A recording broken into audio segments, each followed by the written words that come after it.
The Silicon Tower, a modern fairy tale, Chapter 1T.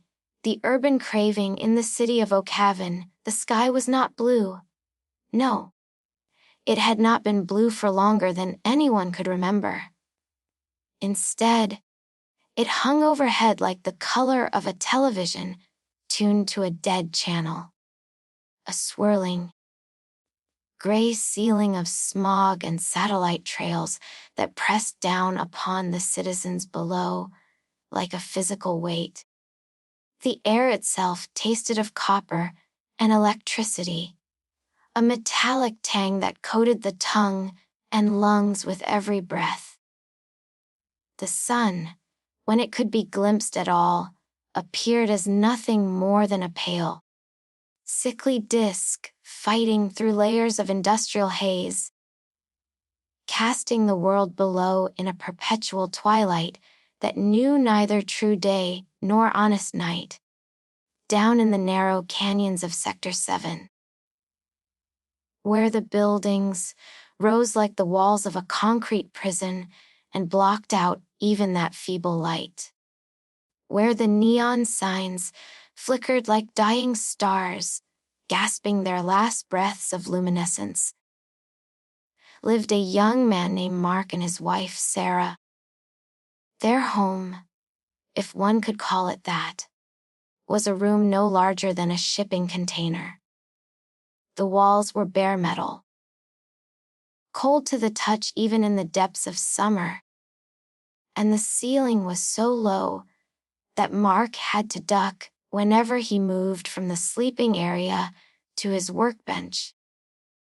The space was dominated by the constant, rhythmic hum of a recycled air unit that rattled every hour on the hour, a mechanical heartbeat that marked the passing of their days in a place where natural time had ceased to have meaning. The furnishings were sparse, utilitarian. A small bed, its mattress thin and worn from years of use, sat against one wall. Against another stood Mark's workbench, cluttered with his scavenged electronics, circuit boards in various states of disassembly, tangled wires like the guts of mechanical creatures, broken screens he hoped to repair and sell for a few credits. And there was a window. A single, narrow window, no wider than a rifle slot, that looked out onto nothing but a brick wall 3 feet away. The bricks were the color of dried blood in the neon light, and they had long ago been tagged with the cryptic symbols of data, gangs whose meanings Mark had never bothered to learn.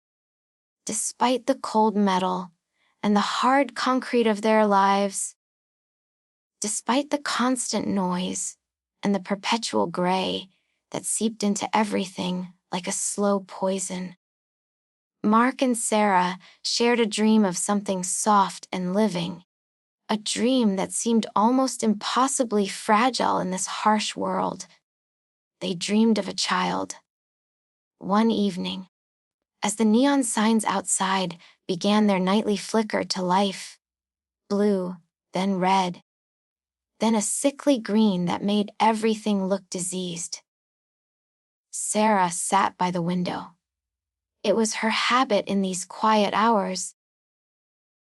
When Mark worked at his bench, and the rattling air unit provided a kind of white noise that made thinking possible. But this evening was different.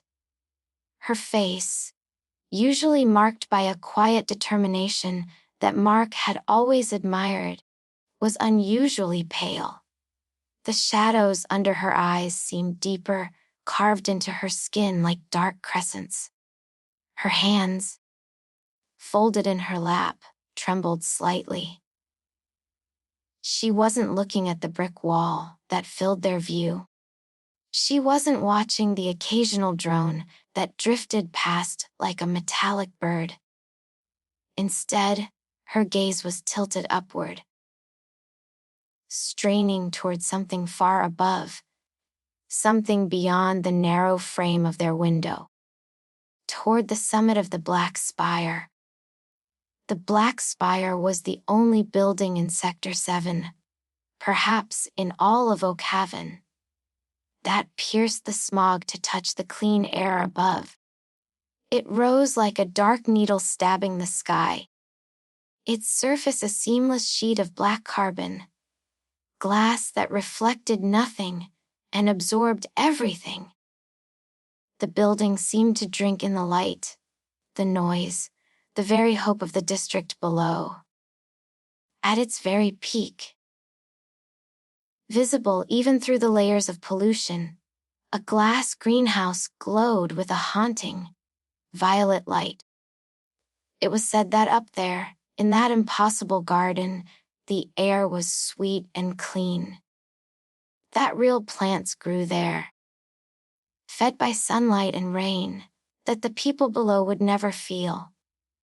Mark was at his workbench, his hands moving with practiced precision as he stripped copper wire from a discarded motor, when he heard his wife's voice. It was barely more than a whisper, yet it cut through the hum of the air unit like a knife through silk. "Mark," she said, her voice trembling like a loose wire about to short out. "Do you see it? The light in the witch's garden." Mark's hands stilled. The copper wire slipped from his fingers with a soft metallic sound. He set down his tools carefully. The small scraping sounds they made against the metal surface seemed amplified in the sudden quiet that had fallen over the room. He came to Sarah's side, his footsteps heavy on the bare floor, and placed a hand on her shoulder. Her skin felt cold through the thin fabric of her shirt, and he could feel the tremor that ran through her body.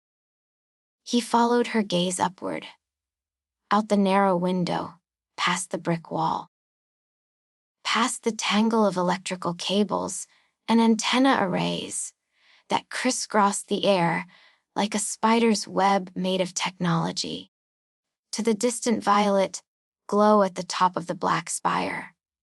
"That's Dame Gothel's place, Sarah," he said gently, though there was concern threading through his voice like a warning signal. "You know we don't look that way. She owns the air, the data, and the very ground we stand on."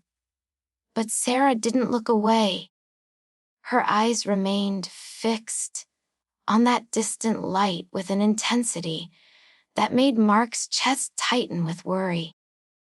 There was something in her expression he had never seen before, a kind of desperate hunger that frightened him more than he wanted to admit.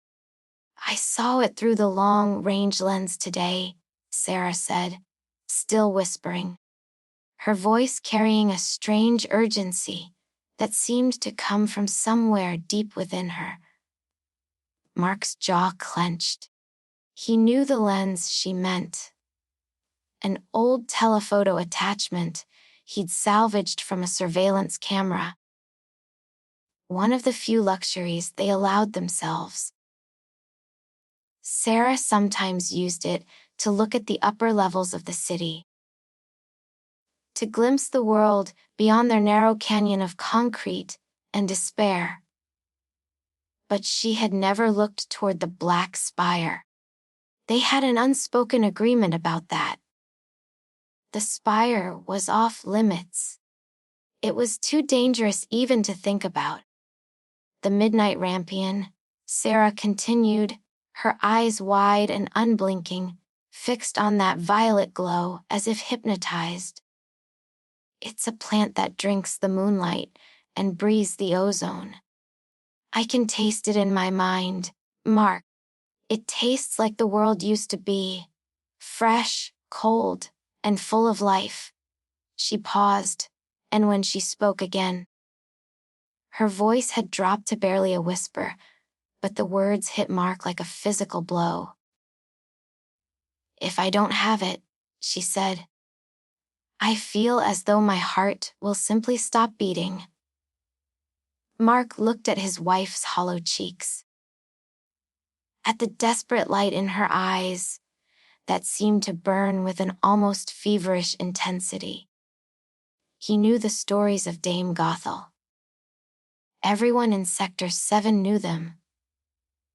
They were told in hushed voices in the night markets, passed along the data streams like viral code.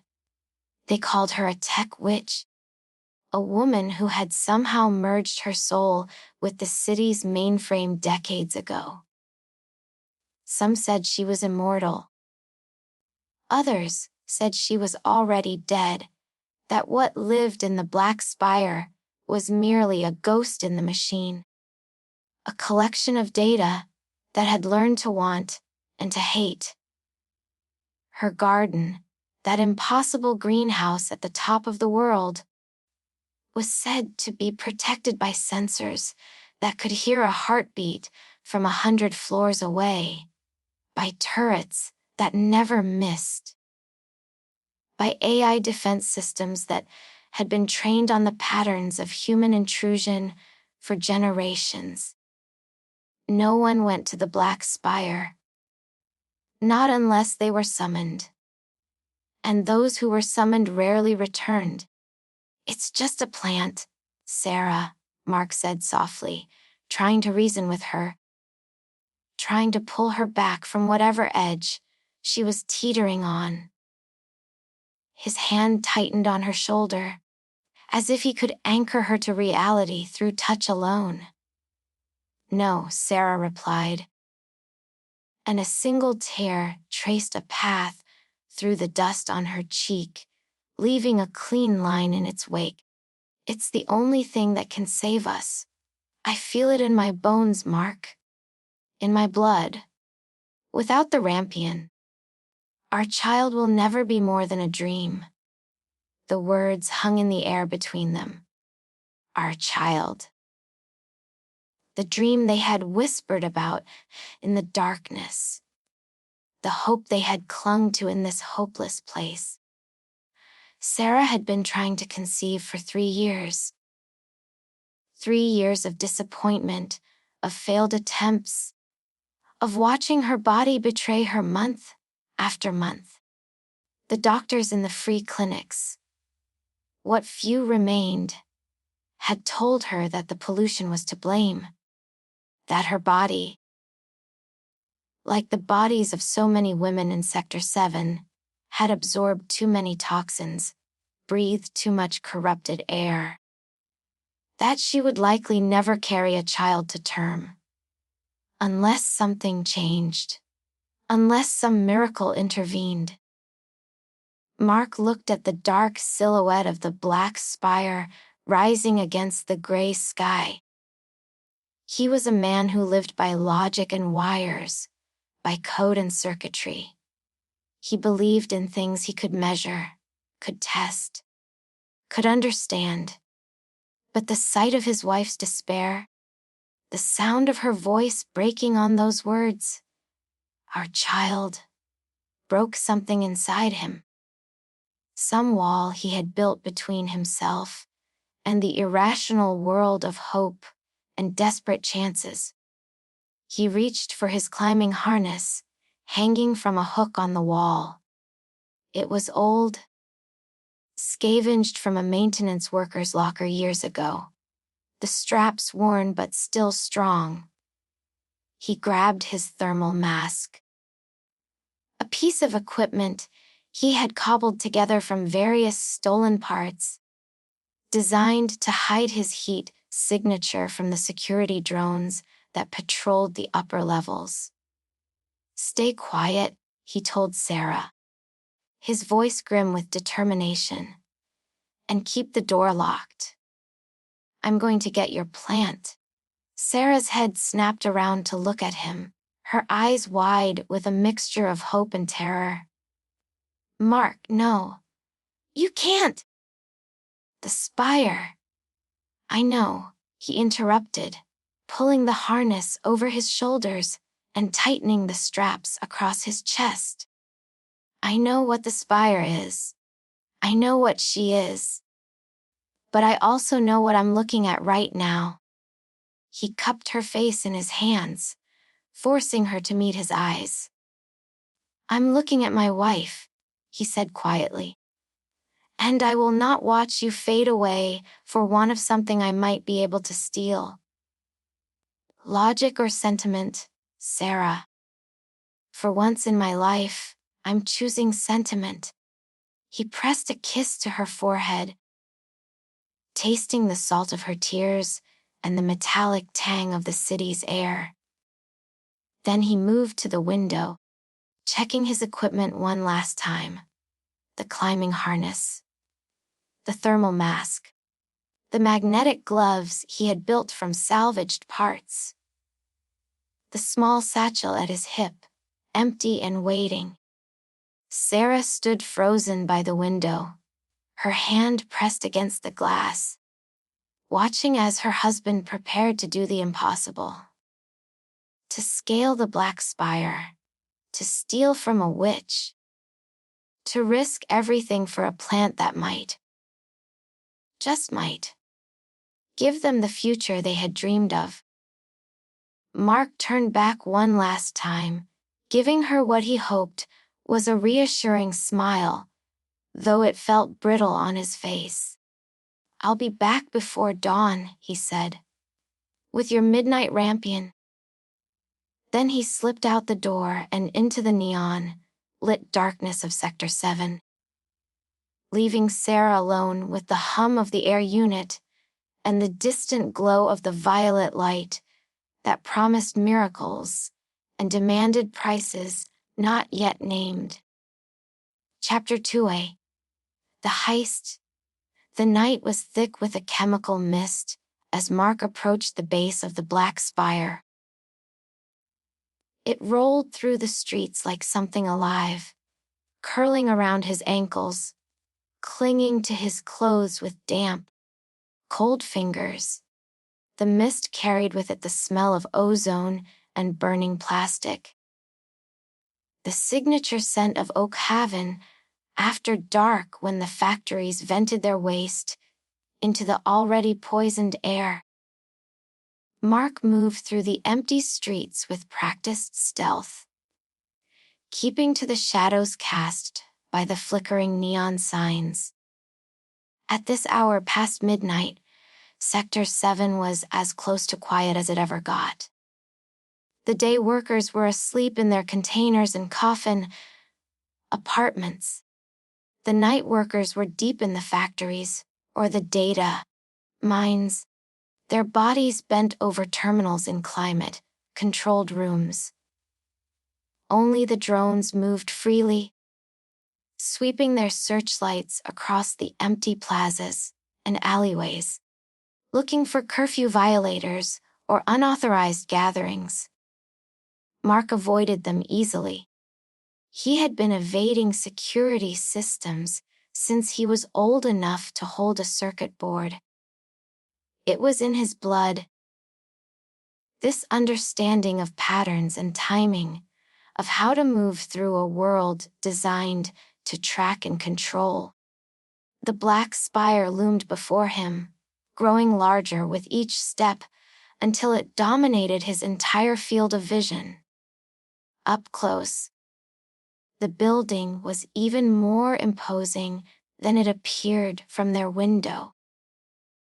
The building didn't have a lobby or a door for the likes of him. For people from the lower sectors, from the gray zones where surveillance was meant to keep people in, not out. No, the black spire was a sheer cliff of reinforced carbon, glass. Its surface so smooth, it seemed almost liquid in the darkness, reflecting nothing, absorbing all light that touched it. Mark pressed himself against a crumbling wall across the street, catching his breath and studying the building's defenses. He checked his wrist, display, a small screen he had built into a salvaged watch. The device showed him the patrol patterns of the security drones, their movements tracked by a small hacking program he had uploaded into the local network. The security drones were on a 90-second rotation. 90 seconds to cross the street, attach himself to the building, and begin climbing before the next sweep. He counted down in his head, watching the red dots on his display move in their predictable patterns. 30 seconds. 20. 10. Now. Mark sprinted across the empty street, his boots barely making a sound on the wet pavement. He reached the base of the spire and immediately pressed himself flat against its surface. The carbon glass was cold, impossibly smooth. For a moment, he wondered if his magnetic gloves would even work on this material. It wasn't metal, after all, but some composite he didn't fully understand. Steady, Mark whispered to himself, his breath hitching in his throat. Just like scaling the signal towers, only higher. He activated his magnetic gloves with a tap against his palm. The device hummed to life, and he felt the familiar tingle of the electromagnetic field engaging. With a metallic clack that sounded far too loud in the silent street, the gloves locked onto the surface of the spire. Mark let out a breath he hadn't realized he was holding. They worked. Against all logic, against all reasonable expectations, they worked. He began his ascent. Step by agonizing step, hand over hand, Mark climbed. The gloves held firm, but each movement required him to consciously deactivate one hand. Move it higher, reactivate it. Deactivate, reach, activate. Deactivate, reach, activate. It was a rhythm he fell into. A meditation of motion and focus. He couldn't afford to think about how high he was climbing. Couldn't afford to look down. But he did look down, once, when he reached what he estimated was the 20th floor. Below him, the lights of Sector 7 had already begun to shrink. They looked like glowing embers, scattered across the ground. Tiny points of neon and electricity that seemed almost beautiful from this height. He could see the patterns of the streets, the grid of the district laid out like a circuit board. For a moment, he allowed himself to wonder what it would be like to simply let go, to fall through the air and feel, for just a few seconds, what it was like to fly. Then he shook his head and continued climbing. Above him, the violet light of the greenhouse pulsed like a heartbeat, steady and hypnotic. It grew brighter as he climbed higher, and the air grew thinner, cleaner. He was rising above the smog layer now, above the gray ceiling that had defined his entire existence. The air tasted different here. Crisper, almost sweet. His muscles screamed as he reached the 110th floor. His arms felt like they were on fire. The lactic acid building up in his shoulders and forearms, until every movement was agony. His fingers cramped inside the gloves. His back ached from the unnatural position. But he was close now. So close. He could see the edge of the rooftop greenhouse above him, its glass panels glowing with that eerie violet light. Just a few more floors. Just a few more feet. With a final, desperate surge of effort, Mark pulled himself over the ledge of the rooftop, rolling onto a surface that felt unexpectedly soft beneath his body. For a moment, he simply lay there, gasping for breath, his entire body shaking with exhaustion. His heart hammered against his ribs, like something trying to break free. Then his brain registered what his body was feeling. The surface beneath him wasn't metal or concrete. It was soft, organic. Mark's eyes snapped open, and he found himself staring at real, living moss. Deep green moss, thick and springy, covering the entire rooftop like a carpet. He had never seen anything like it. Moss didn't exist in Sector 7. Plants didn't grow in the gray zones. This was something from another world. From the old stories people told about how the earth had been before the cities consumed everything. He pushed himself to his feet, swaying slightly from exhaustion and oxygen deprivation. The air inside the dome was pressurized and sweet, carrying the smell of damp earth and something else. Something electric and strange that he couldn't quite identify. It smelled like life, he realized. Real, growing, green life. The greenhouse spread out before him like a vision from a dream. It was vast, far larger than it had appeared from below. Trees grew here.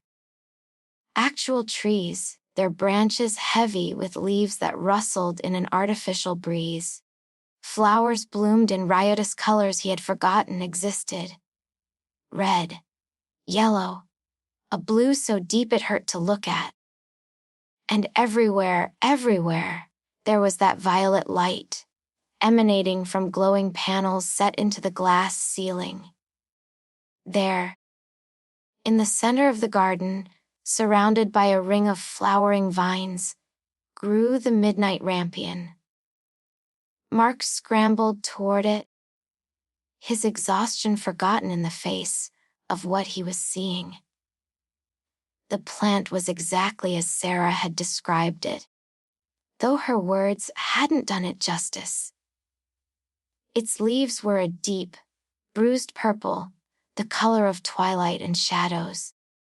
They shimmered with silver veins that glowed in the dark, pulsing with their own internal light.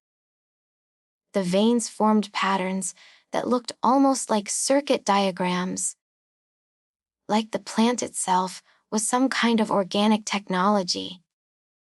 The leaves were large, easily the size of his hand, and they seemed to move slightly, turning toward him as he approached. Mark knelt beside the plant bed, his hands trembling as he reached into the soft, dark soil. It was real earth, not the synthetic growing medium used in the hydroponic farms. Real soil that crumbled between his fingers and smelled of ancient things, of forests and fields that had been paved over generations ago. "Forgive me," Mark muttered as he pulled 3 of the plants from the earth, tucking them carefully into his satchel. The roots came free easily, trailing soil.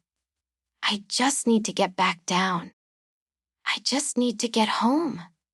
He wrapped the plants in a piece of cloth he had brought, cushioning them, protecting them.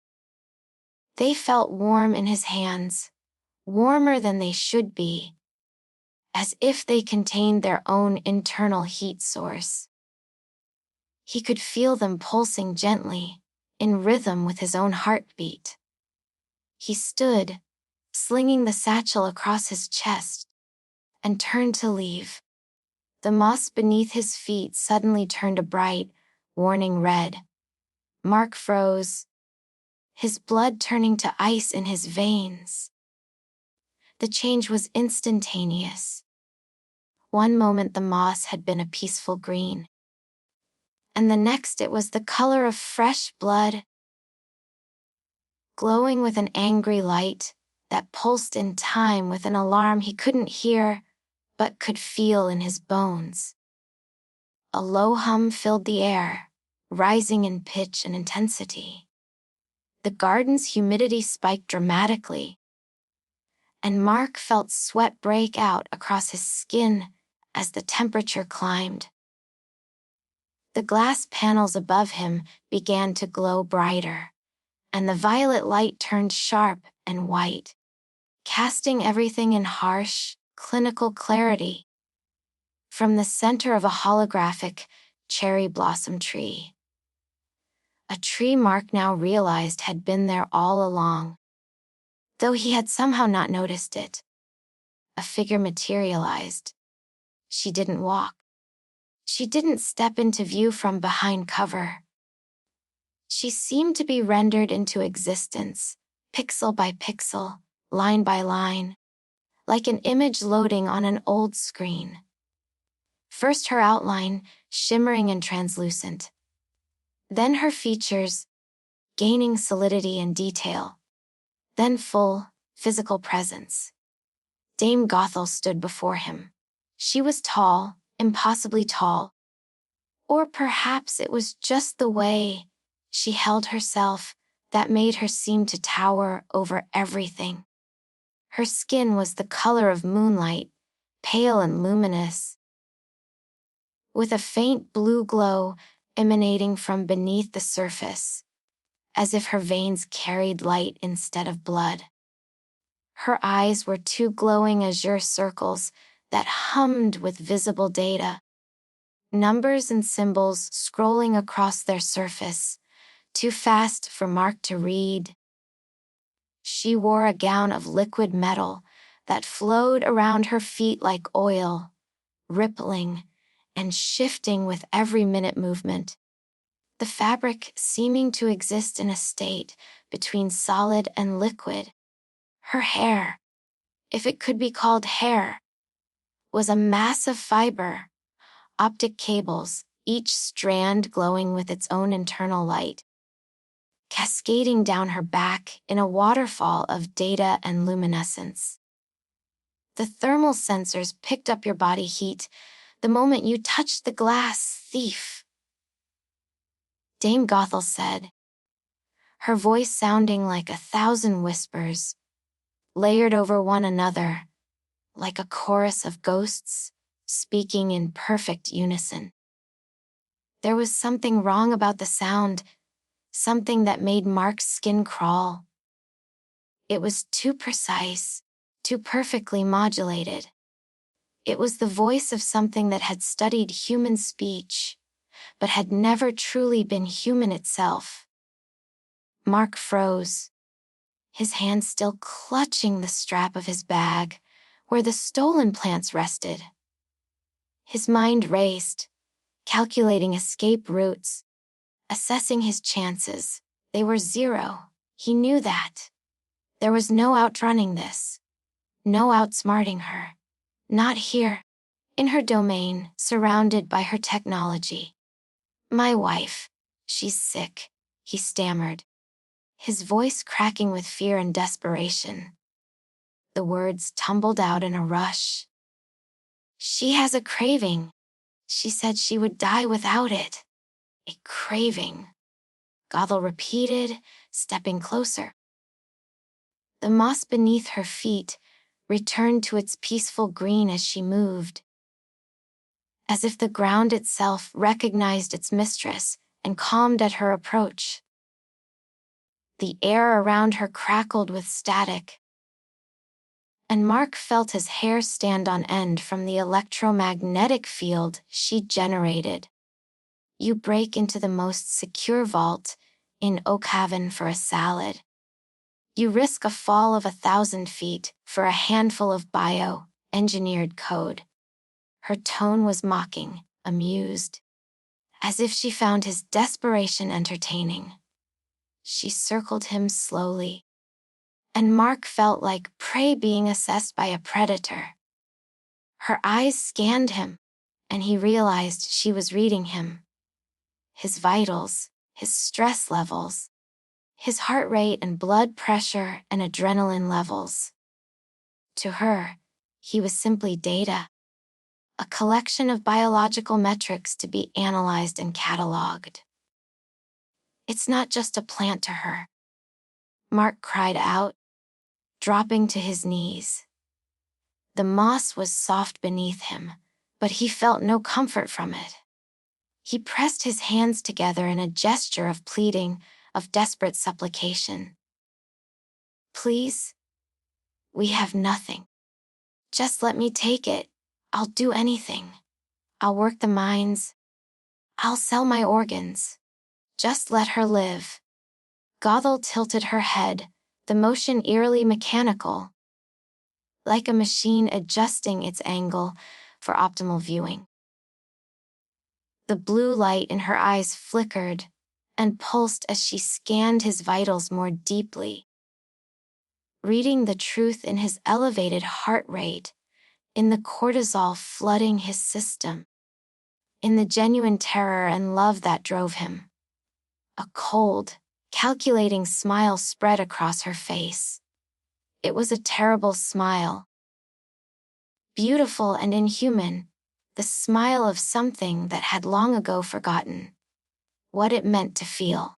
Anything, Gothel asked softly, her voice dropping to a silken whisper that was somehow more terrifying than her earlier mockery.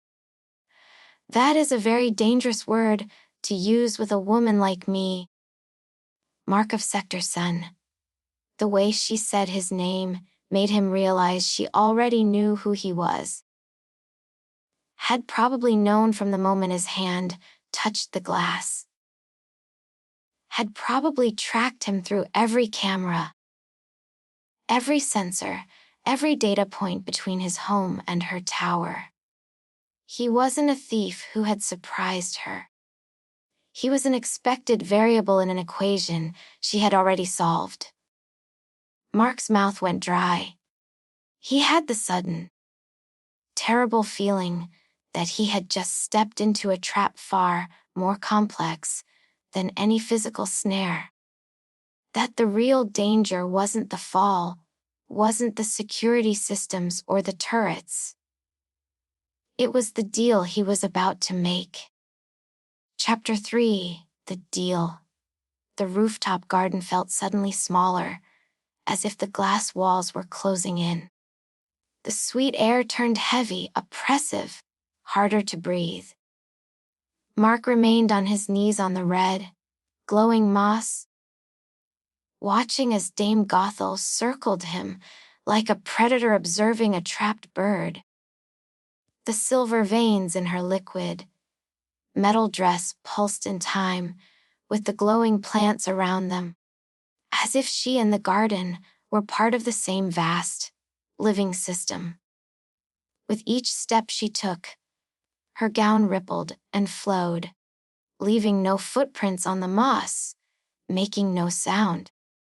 She moved with an unnatural grace that was beautiful and deeply wrong at the same time. Mark's engineer mind tried to analyze what he was seeing. Was she using magnetic levitation, manipulating local gravity? Or was she simply so light, so insubstantial beneath that liquid surface, that she barely touched the ground at all? You speak of life and death as if they are simple switches, Gothel said, her voice echoing with a strange, metallic reverb that seemed to come from everywhere at once. The words bounced off the glass walls, layered and multiplied until Mark couldn't tell if he was hearing her speak or hearing a recording of her speaking, on or off, living or dead.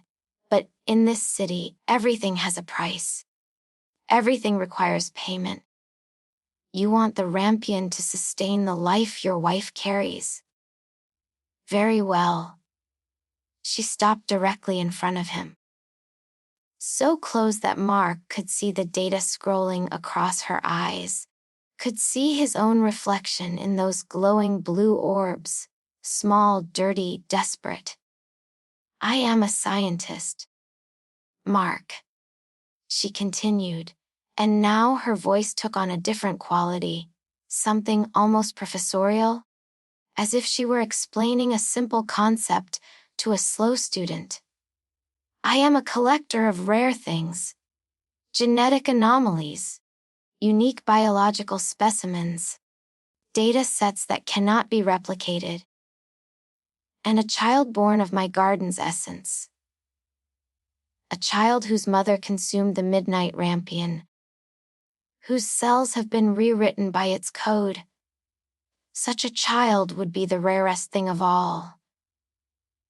The words took a moment to penetrate Mark's fogged brain.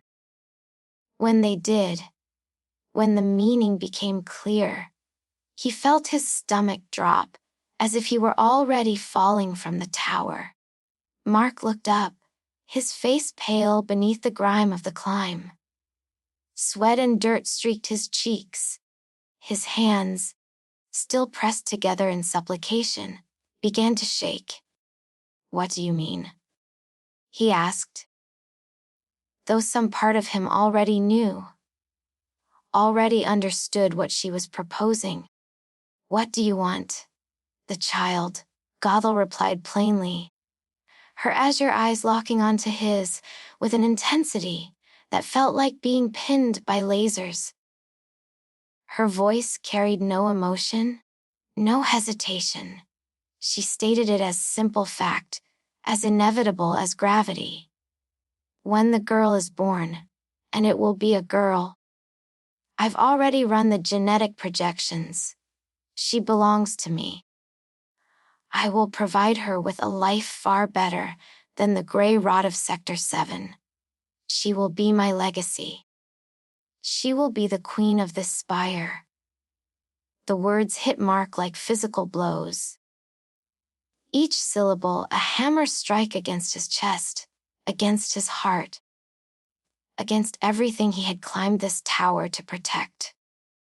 I can't give away my own flesh and blood, Mark shouted, his voice cracking against the glass dome. The sound echoed back at him, mocking him. Can't. His voice broke on the words, and he hated how weak he sounded, how powerless. Gothel's expression didn't change. She had anticipated this response, had probably calculated it down to the exact decibel level of his protest. Then leave the plants, she said, gesturing toward the satchel at his hip with one pale, long, fingered hand. Her fingernails, he noticed, glowed with the same blue light as her eyes, as if circuitry ran beneath the keratin. Go back to your wife. Tell her that you chose a shadow of a future over her life today. Watch her wither. Watch her waste away. Month after month, year after year, her body rejecting every chance at the child she craves. Watch her blame herself. Watch her blame you. Watch your marriage corrode like metal in acid rain until there's nothing left but rust and regret. She paused, letting the images sink in, letting him visualize every terrible detail. The choice is yours, Mark, she continued, her voice soft but relentless. Logic or sentiment, the real or the ideal, a living wife or the ghost of a child that will never exist. Mark looked down at the purple leaves, visible through the opening of his bag, their silver veins still glowing with that hypnotic light. He looked at his trembling hands, stained with soil and grease. He thought of Sarah's hollow eyes, the way she had looked at him with such desperate hope when he'd left. The way she had pressed her hand against the window, watching him go, her face a mask of fear and longing. He thought of the 3 years they had tried. 3 years of disappointment. 3 years of watching his wife's hope die a little more each month.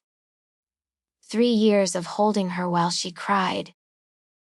Of whispering empty reassurances that everything would be all right, when they both knew it wouldn't be. Not without a miracle. Not without magic. And here was the magic, wasn't it? Here was the miracle. In his bag. 3 purple plants with silver veins. The cure for Sarah's craving. The key to the life they'd dreamed of. He just had to give away that life to get it. The logic was perfect. Cruelly, terribly perfect. Gothel knew exactly what she was doing. She had constructed a trap with no escape, a deal with no loopholes. He could choose Sarah's life or his child's freedom, but he couldn't have both. Will she be safe? Mark whispered, his head bowing in defeat. The weight of the choice pressed down on his shoulders, like the entire building was crushing him. Will you take care of her? The question was surrender, and they both knew it. Gothel's smile widened slightly. A victor's smile, thin and cold as a blade. She will be more than safe, Gothel promised, her voice dropping to a soothing, honeyed tone that didn't quite hide the sharpness underneath, like poison wrapped in sugar. She will be perfect. She will never know hunger, or cold, or the filth of the streets. She will never breathe the poison air of the lower sectors. She will never sell her body, or her mind for credits. She will never know what it means to struggle, to scrape, to survive. She will be the most high-bit soul in the world. She moved closer still, until Mark could feel the electromagnetic field surrounding her, making his skin tingle and burn. I will give her everything you never could, Gothel continued. Knowledge, power, technology beyond your comprehension. She will grow up in clean air, with real food, with access to the sum of human understanding. She will be extraordinary. You would condemn her to be ordinary. I will make her exceptional. Mark closed his eyes, unable to bear the weight of her gaze anymore. The silence between them felt heavier than the gravity he had fought to climb the building. It pressed against his eardrums, filled his lungs, stopped his breath. In that silence, he saw 2 futures. In one, he dropped the plants, destroyed them, and climbed back down to tell Sarah he had failed. He saw her face crumble, saw her hope die, saw her waste away over the years, growing thinner and paler and more hollow until she was nothing but a ghost haunting their metal room. Saw their marriage become a tomb for the dream they'd shared. Saw himself old and broken and alone, having saved nothing, having protected nothing.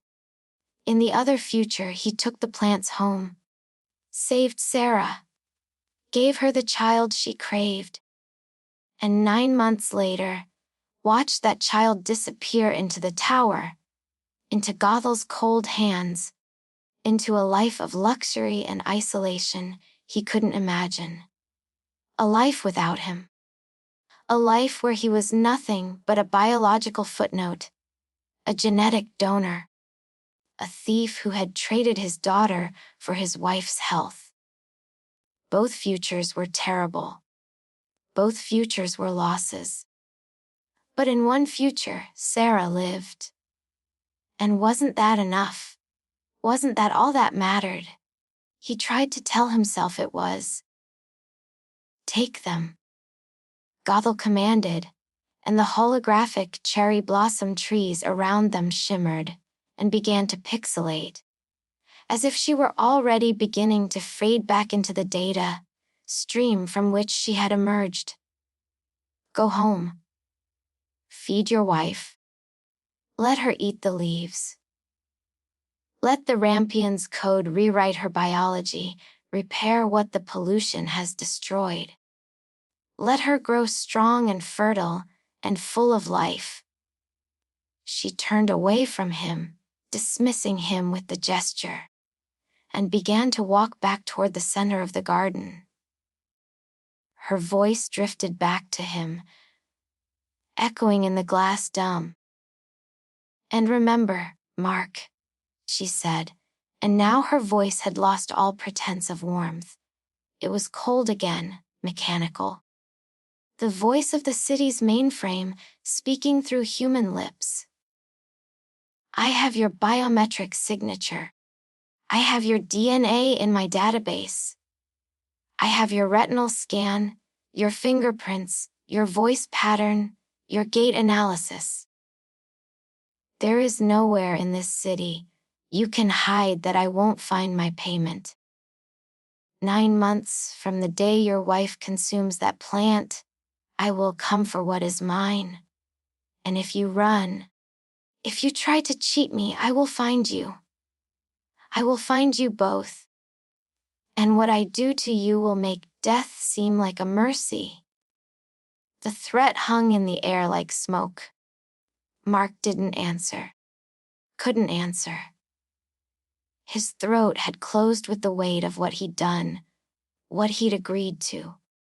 He stood on shaking legs, clutching the bag to his chest as if it contained salvation instead of damnation.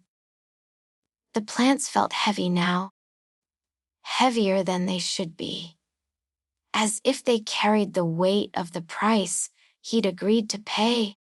Gothel had faded completely now, dissolved back into the data, leaving him alone in the garden with only the soft glow of the bioluminescent plants and the quiet hum of the climate control systems. Mark turned and walked to the edge of the rooftop on legs that barely supported him.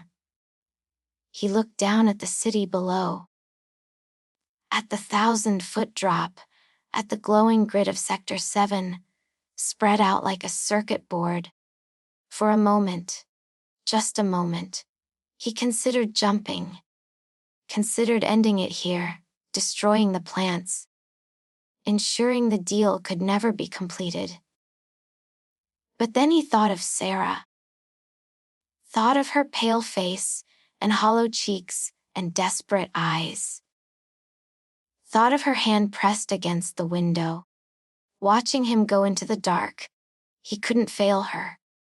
Not now. Not after coming this far. Mark attached his climbing gear to the edge of the building and began the long, shaky descent back into the smog, back into the gray world he had always known. With each floor he descended, the air grew thicker, dirtier, harder to breathe. The clean sweetness of the garden faded behind him, replaced by the familiar chemical taste of home. He climbed down through the darkness, leaving his heart on the rooftop behind him, leaving his future in the hands of a woman who was barely human anymore, who collected rare things the way others collected data. By the time he reached the ground, the sky was beginning to lighten, not with true dawn, but with the gray dawn that was all Sector 7 ever knew. Mark stumbled through the empty streets, exhausted beyond measure, his arms screaming with pain, his hands cramped into claws inside his gloves. But he had the plants. He had Sarah's miracle. And in 9 months, Dame Gothel would come to collect her price. The weight of that knowledge followed him all the way home, heavy as the smog, cold as the metal walls of their room. When he finally reached their door and knocked the pattern that told Sarah it was him.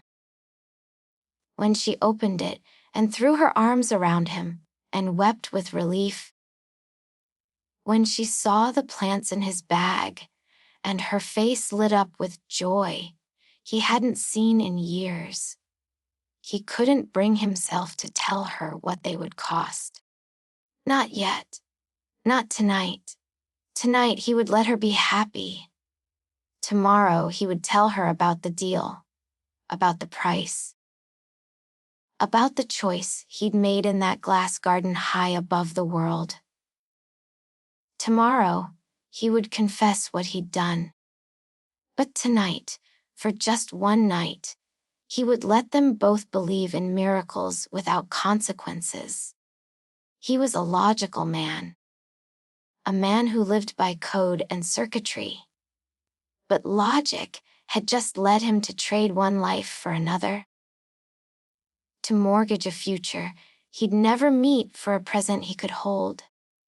And as he watched Sarah clutch the purple plants to her chest, tears streaming down her face, whispering, "Thank you, thank you, thank you," over and over, Mark wondered if he'd just committed the most logical act of his life, or the most foolish. He suspected he'd spend the next 9 months finding out. Chapter 40. The birth months passed in a blur of forced joy and quiet terror. Mark told Sarah about the deal the morning after he returned from the spire. He had to. He couldn't carry the weight of it alone. Couldn't watch her celebrate their miracle without knowing the cost. When he spoke the words, when he told her about Gothel's demand, about the price of the midnight rampion, Sarah had gone very still. The color had drained from her face. For a long moment, she hadn't spoken at all, had simply stood there, holding the purple leaves in her hands, staring at them as if they had transformed into something venomous.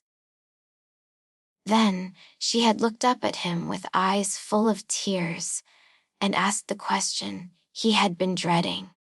"Did I ask you to make this deal?" "No," he had whispered.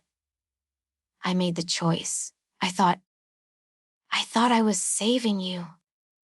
And now we have 9 months to decide if you were right," she had said quietly. They had talked for hours, had argued, had wept, had considered throwing the plants away, burning them, destroying them and living with the consequences. But in the end, Sarah had made her own choice. She had looked at Mark with a strange, sad determination and said the words that would seal both their fates. "I want to live. And I want to give our child life, even if it's only for a little while. Even if we can't keep her." So she had eaten the leaves of the midnight rampion, 3 of them. One each day for 3 days. They had tasted, she said, like moonlight and electricity. Like something both ancient and impossibly new. And within a week, her body had begun to change. Sarah grew healthy and radiant in a way that seemed almost supernatural.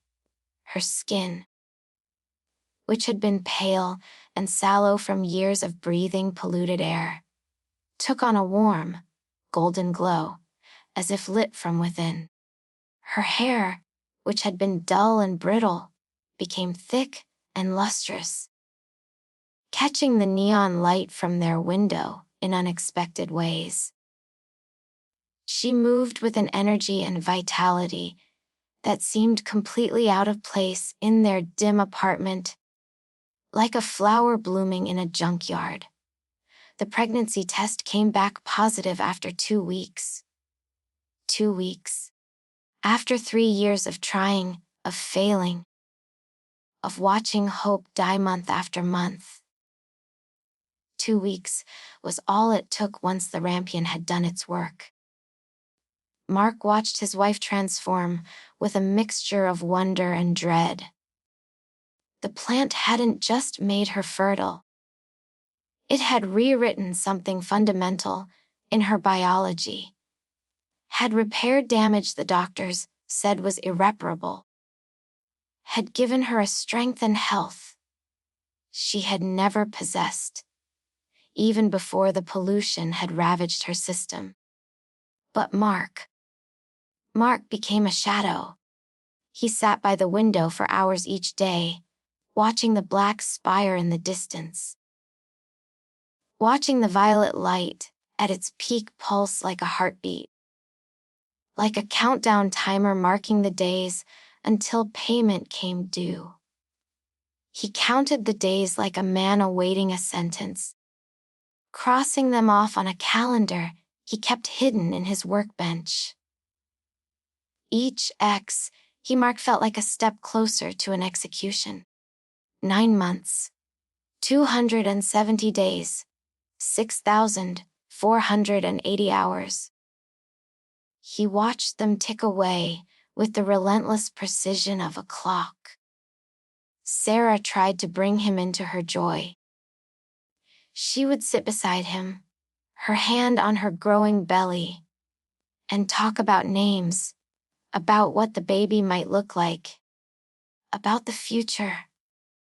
But Mark could barely hear her. All he could hear was Gothel's voice echoing in his mind. I will come for what is mine. His co-workers at the scrap yards noticed the change in him. He became withdrawn, mechanical, going through the motions of his work without his usual enthusiasm. He stopped tinkering with his projects, stopped trying to build things. What was the point of building when everything you created was just going to be taken away? Sarah's belly swelled with the months. The pregnancy progressed with a smoothness that the doctors in the free clinics called miraculous. No complications. No morning sickness beyond the first few weeks. No high blood pressure. No gestational diabetes. None of the problems they had warned about. The baby was perfect, healthy, strong, growing toward the day when she would be taken. Mark tried to find loopholes. He spent sleepless nights, researching contract law, looking for ways to break Gothel's claim. But he had made the deal in her territory, under her surveillance. She had his biometric data. She had proof of the theft. Proof of the agreement, proof encoded into the very security systems he had bypassed. There was no escape. No legal recourse. No trick or hack that could save them. He considered running, leaving Oakhaven entirely, fleeing to one of the outer territories where Gothel's reach might not extend. But where would they go? And how would they survive? Sarah was healthy because of the rampion, but would she stay healthy away from the city?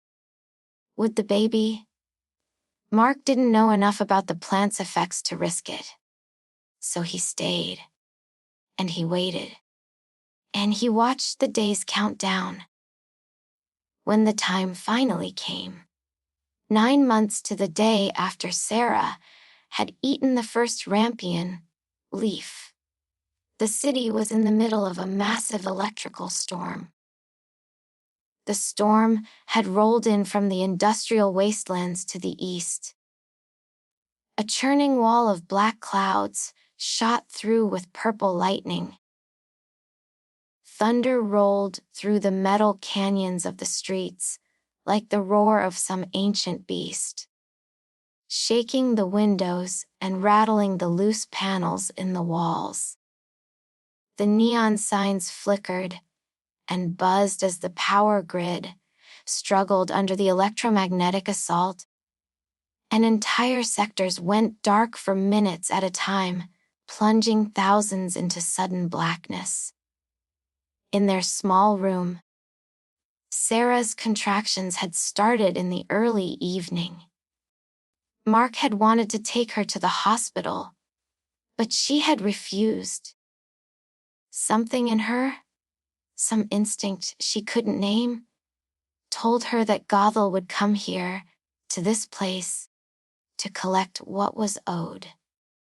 And she wanted to hold her daughter, even if only for a moment, before she was taken.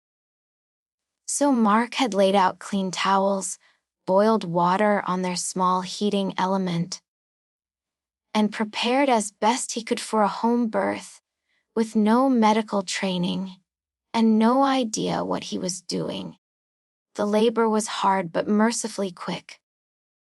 Sarah was strong, stronger than she should have been, stronger than the doctors had said was possible.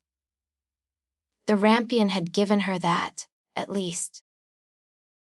The ability to bring her daughter into the world without dying in the attempt. In the heat of their small room, with the storm raging outside and the lights flickering overhead, Sarah gave birth to a daughter. The child was beautiful. She had eyes as dark as the midnight sky, deep and fathomless, that seemed to hold depths impossible for a newborn. And she had hair. Actual hair, not the downy fuzz most infants were born with, but a tiny tuft of real hair that shimmered with a faint, golden luminescence that pulsed in time with her heartbeat. "She's perfect, Mark." Sarah breathed, exhausted but smiling as she held the infant against her chest. Sweat plastered her hair to her forehead, and her arms shook with fatigue. But her voice was filled with wonder. "Look at her. She looks like she's made of light." Mark reached out to touch the baby's hand, to feel the softness of her skin, to connect with this daughter he had already lost. But before his fingers could meet hers, every electronic device in the room shrieked. The radio, which had been playing soft static, suddenly wailed with white noise, so loud it was physically painful. The light bulbs brightened to a blinding intensity, burning white, hot for 3 full seconds before shattering in a shower of glass that rained down on them like sharp snow. The wrist display on Mark's arm went haywire, its screen displaying cascading streams of corrupted code. In the sudden darkness that followed, Mark could hear Sarah's breathing quicken with panic, could hear the baby begin to cry, could hear his own heartbeat pounding in his ears like a drum. Then the air began to hum. It started as a low vibration, felt more than heard. That made Mark's teeth ache and his bones resonate. The hum grew louder, higher in pitch, until it became a sound like 1,000 machines powering up at once. The very air seemed to thicken, to become charged with electricity that made the hair on Mark's arms stand straight up. A circle of blue light materialized in the center of the room. It started as a point, a single pixel of electric blue hanging in the air. Then it expanded, growing wider, brighter, until it was a perfect circle of light, about 6 feet in diameter, hanging vertically like a doorway to somewhere else. Within the circle, Mark could see patterns of code scrolling past, data streams flowing like rivers of information. And then Dame Gothel stepped out of the static. She looked exactly as she had on the rooftop 9 months ago. Untouched by time. Untouched by the grime of the world outside. Her skin still glowed with that pale, moonlit luminescence. Her eyes still burned with azure fire, scrolling with endless data. Her gown of liquid metal still flowed and rippled around her like living oil.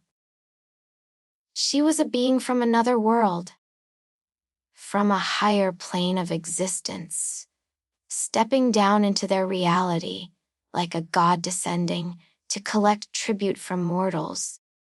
The dead is due, Gothel said.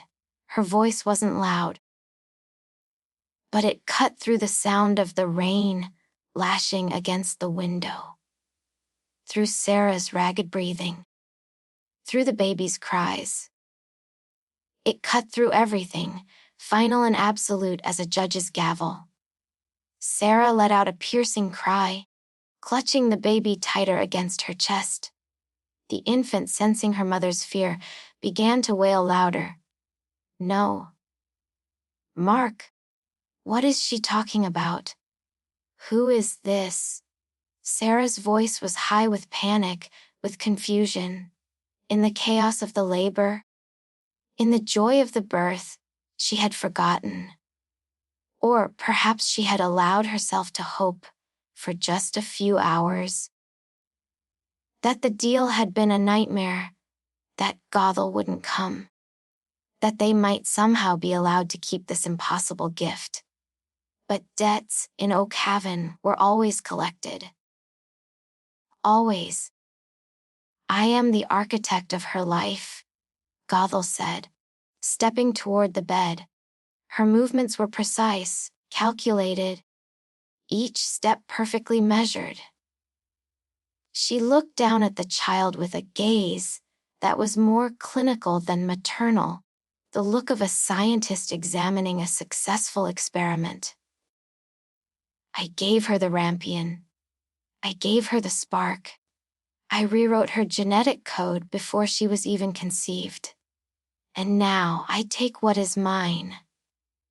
Mark stepped forward, placing himself between Gothel and the bed where Sarah cradled their daughter.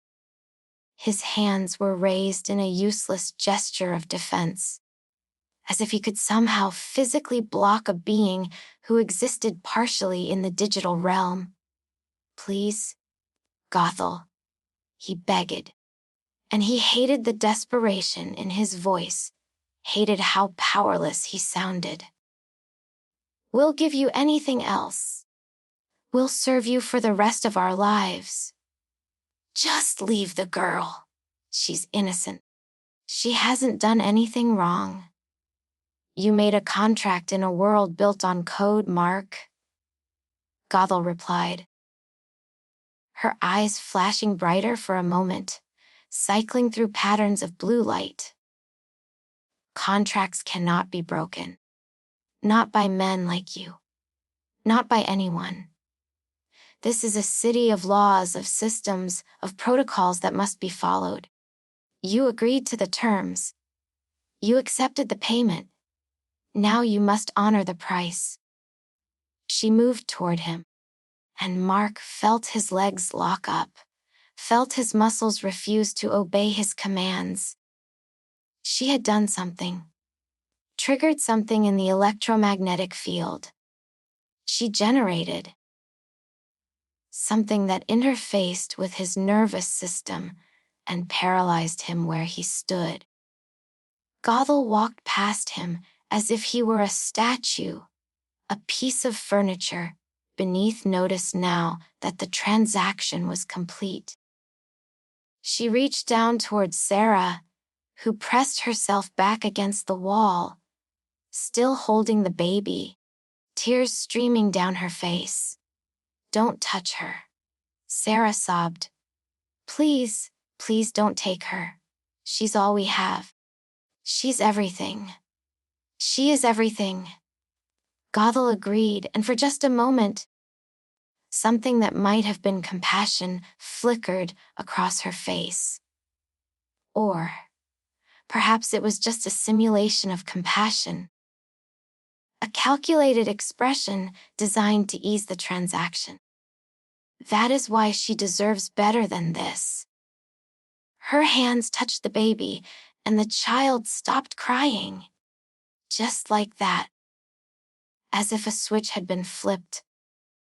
A soft, golden pulse rippled from the infant's skin to Gothel's fingers, traveling up her arms, illuminating the circuitry visible beneath her pale skin.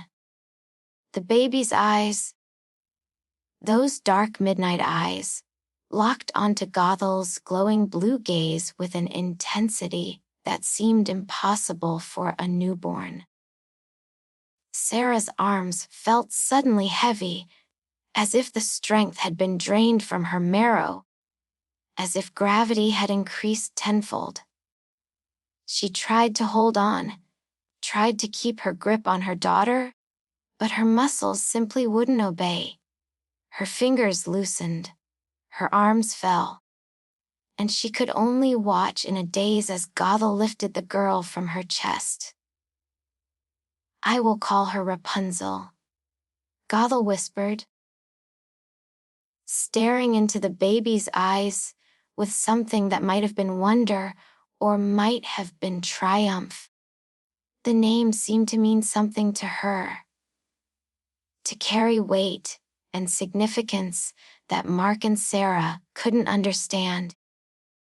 She will never know the smell of smog or the sound of hunger. She will never feel the bite of recycled air or the ache of malnutrition.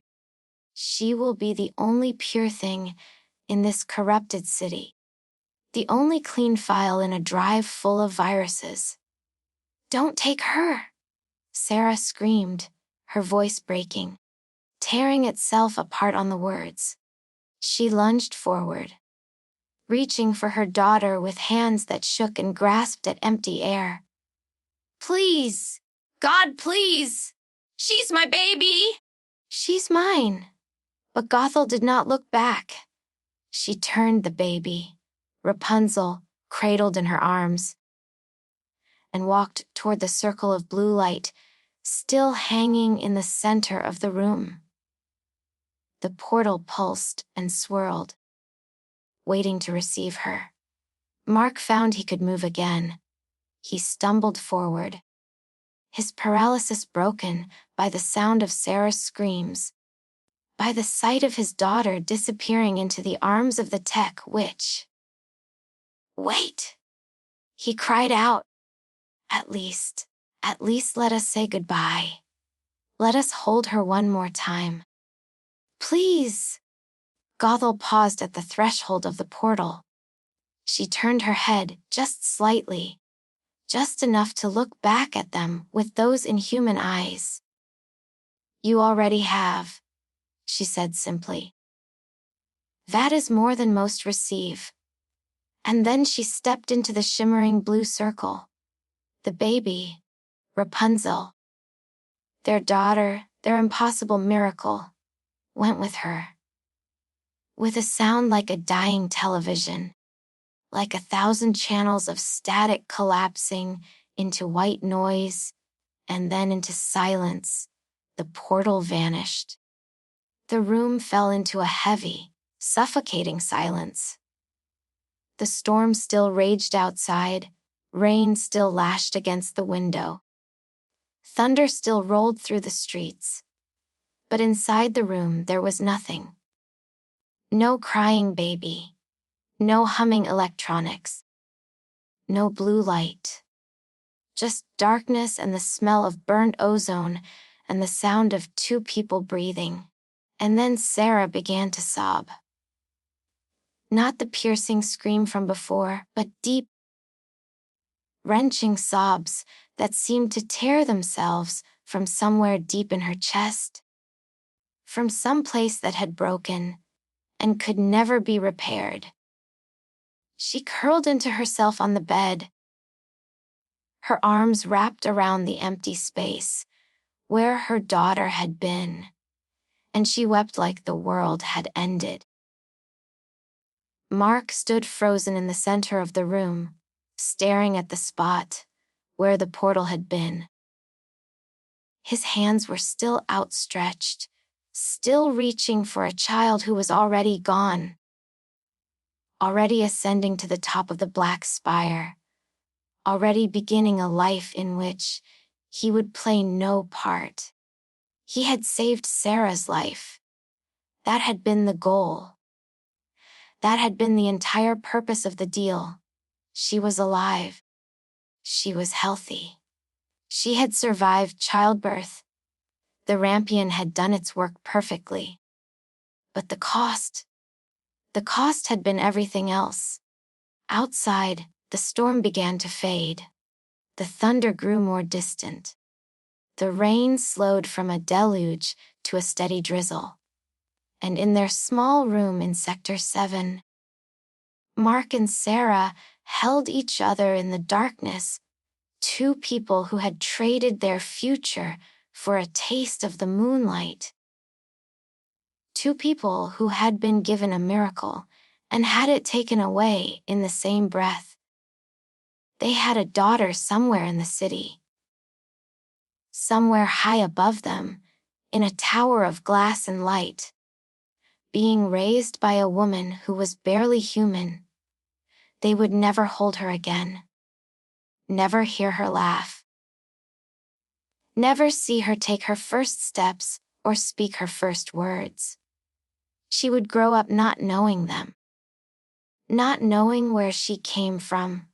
Not knowing that she had been wanted. Desperately wanted.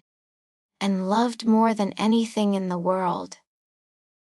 All they had left was the memory of golden hair, catching the light, of dark eyes looking up at them for one brief moment, of tiny fingers curling and uncurling in the air, and the knowledge that somewhere in the night, the black spire stood like a dark sentinel, its violet light pulsing at the peak, where their daughter was learning to breathe clean air and live in luxury and forget she had ever had parents who loved her. The room fell into silence, broken only by the sound of the rain and the sobbing of two people who had traded their future for a taste of the moonlight, and would spend the rest of their lives wondering if they had been saved or damned. Chapter 50. The tower. Rapunzel grew up in a world of glass and light, miles above the gray streets where she was born. Her home was a luxury suite at the absolute pinnacle of the black spire. A place so high that the clouds often drifted below her windows like a sea of white foam. On clear days, those rare occasions when the smog thinned enough to allow visibility, she could see the curvature earth at the horizon. On cloudy days, which were most days, she lived suspended in whiteness, as if she existed in heaven itself, floating in an impossible realm between earth and sky. The apartment was a masterpiece of cold, sleek design. Every surface was smooth and reflective.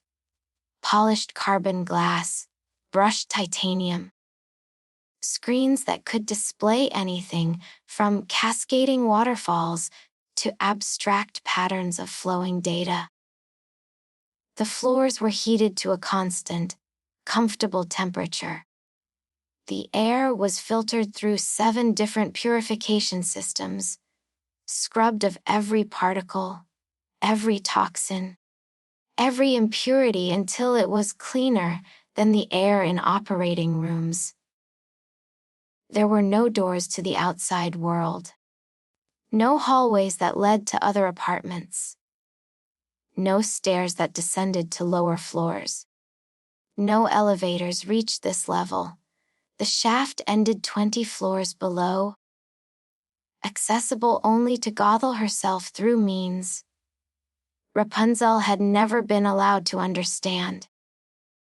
The only way in or out was through a single, massive circular window that dominated the eastern wall. It was 10 feet in diameter, a perfect circle of reinforced crystal that overlooked the sprawling, glowing grid of Oakhaven spread out below like a vast circuit board. At night, the city looked almost beautiful from this height. A constellation of neon and electricity, pulsing and flowing like luminescent blood through the arteries of the urban sprawl. Rapunzel spent hours at that window, her small hands pressed against the glass, watching the world she could never touch. She was 12 years old now, though she had no real understanding of what that meant. Time moved differently in the tower. There were no seasons at this altitude, no natural markers of the year's passage. Gothel had taught her to read calendars and clocks, had explained the concept of days and months and years. But they were abstract concepts, mathematical constructs that had no bearing on Rapunzel's lived experience. What she knew was that her hair had grown. It cascaded down her back in a heavy, shimmering river of gold, reaching past her waist, growing longer every day with an unnatural speed that seemed almost magical. The hair wasn't just blonde. It glowed with a soft internal luminescence, as if each strand contained fiber, optic filaments carrying light from some unknown source. One afternoon, as the clouds drifted past the window like slow, moving ships and the city below pulsed with its endless rhythm of commerce and survival, Rapunzel sat by the glass and asked the question that had been building in her mind for months. Is the world always so quiet, Mother? Her voice was soft, musical, with a quality that seemed to resonate in unusual ways. Sometimes when she spoke, the glass would hum in sympathy, as if her vocal cords produced frequencies that ordinary humans couldn't match. Gothel was across the room, adjusting a series of holographic displays that floated in the air around her. Charts of data, graphs of biological information, readouts of Rapunzel's vital signs that were monitored continuously by sensors embedded in the floor, the walls, even the girl's clothing. Gothel's fingers moved through the displays with practiced ease, swiping and tapping at information only she could interpret. She didn't look up from her work when she answered. "The world isn't quiet, Rapunzel," she said, her voice carrying that familiar metallic reverb, like she was speaking from multiple places at once. "It is chaotic. It is a cacophony of useless data and broken people. Billions of voices screaming into the void, generating noise that signifies nothing. Here, you have the silence of perfection. Why would you want anything else?" Rapunzel turned back to the window, pressing her hand against the cool glass. Far below, so far they looked like insects. She could see vehicles moving along the roads. Tiny specks of light that wove between buildings, following patterns she didn't understand. "I see the lights moving down there," she whispered, her breath fogging the glass slightly. "They look like ants carrying tiny lanterns. Are there other children? Do they have windows like mine?" Gothel's hands paused in their movement. For a moment, The data displays hung frozen in the air. Then she turned, and Rapunzel could feel the weight of her gaze, even without looking. They have windows that look onto trash heaps and shadows, Gothel said, her voice sharpening with something that might have been anger or might have been concern. Rapunzel had never been able to tell the difference. They breathe poison with every breath. They drink water contaminated with industrial waste. They are infected with the city's rot from the moment they're born. Gothel crossed the room, her footsteps making no sound on the smooth floor, and knelt beside Rapunzel. Up close.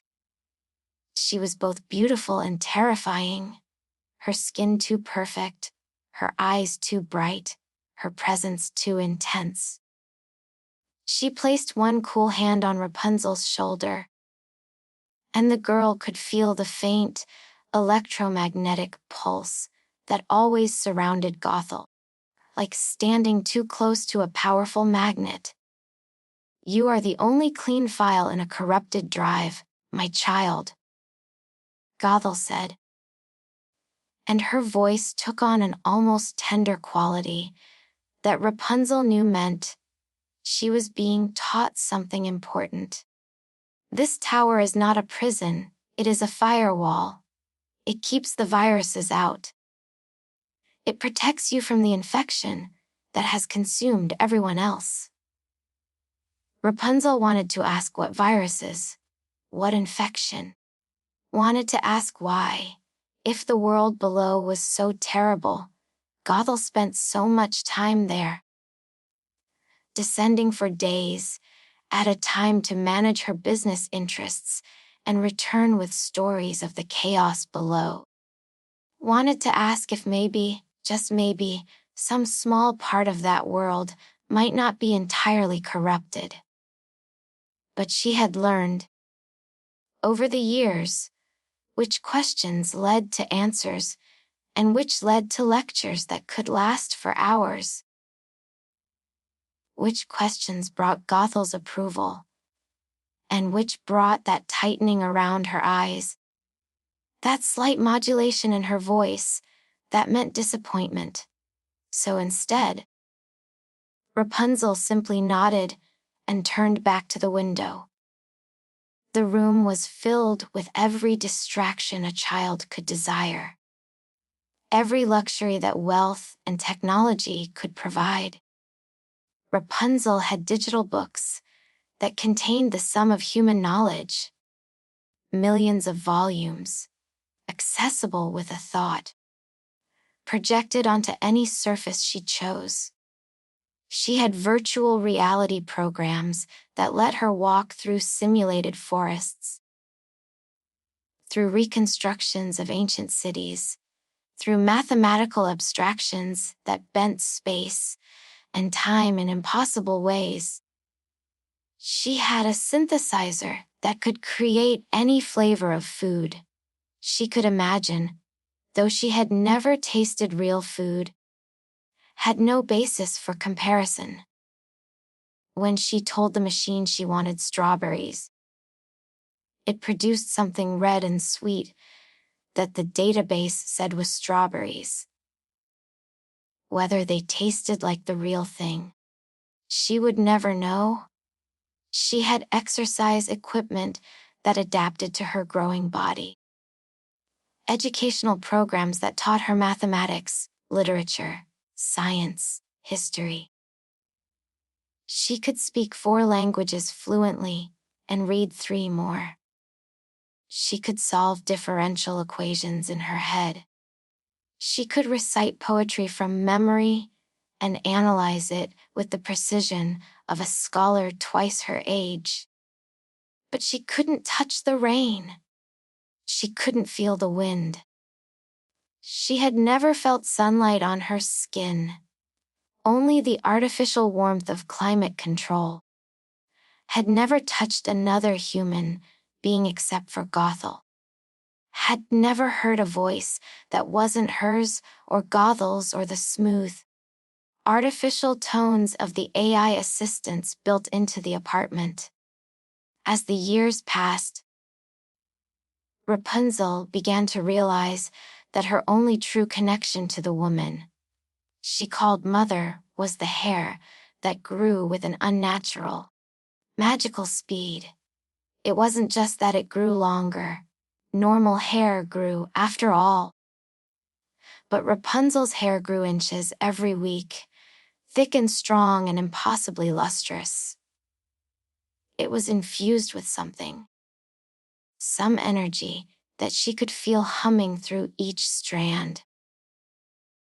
The energy of the rampion that had saved her biological mother's life. Though Rapunzel knew nothing of that story, nothing of the desperate woman in Sector 7 who had craved the midnight rampion with an intensity that defied reason. The hair hummed when Rapunzel was happy, a soft, barely audible frequency that she could feel in her scalp. It dimmed when she was sad, the glow fading until it was almost imperceptible. It was alive in a way that seemed more than biological, as if it contained its own consciousness, its own awareness. Gothel was fascinated by it, obsessed with it. She would spend hours studying it, running it through diagnostic scanners, measuring its tensile strength and electrical conductivity. She kept detailed logs of its growth rate, its color variations, the way its luminescence changed in response to Rapunzel's emotional states. "Your hair is a miracle of bioengineering," Gothel had explained once, when Rapunzel was younger and still asked questions about everything. "It's a living fiber, optic cable, capable of conducting both data and energy. It's the perfect fusion of organic and technological, of nature and code. It makes you unique, Rapunzel. Irreplaceable." Rapunzel wasn't sure if being irreplaceable was a comfort or a cage. Whenever Gothel returned from her long trips into the city, trips that could last days or even weeks, she would follow the same ritual. She would stand at the base of the private, shielded courtyard far below, the secret space that only she could access, and broadcast her voice through a dedicated frequency that resonated in Rapunzel's very bones. The girl would feel it before she heard it. A vibration in her jaw, in her teeth, in the base of her skull. Then the words would form, carried on electromagnetic waves that the speakers in the room amplified and shaped into something resembling human speech. "Rapunzel, Rapunzel?" The voice would echo through the room's hidden speakers, seeming to come from everywhere and nowhere at once. "Let down your hair, so I may climb the golden stair." It was always the same phrase, always the same cadence. A ritual repeated so many times, it had become automatic, meaningless through repetition. And Rapunzel, lonely for the only human contact she had ever known, would go to the window. She would wrap her hair around the reinforced titanium bollard that Gothel had installed specifically for this purpose. A sleek, cylindrical post anchored deep into the tower's structural supports. She would coil the hair twice, 3 times, ensuring it was secure. Then she would gather the shimmering weight of it and cast it into the abyss. From the city below, if anyone had been watching, it would have looked like a streak of falling light, like a golden comet descending from the clouds. The hair would unspool and unspool. 70 feet of glowing fiber, cascading down the side of the black glass tower, until it reached the courtyard where Gothel waited. Rapunzel would feel the moment Gothel grabbed hold. A gentle tug, a pressure against her scalp. Then the real weight would begin as Gothel started her ascent. The climb took approximately 3 minutes. Rapunzel had timed it. 3 minutes of standing at the window, bracing her feet against the floor, feeling the weight of Gothel's body, pulling at her hair, at her neck, at the very roots where hair met skull. It should have hurt. Should have been impossible.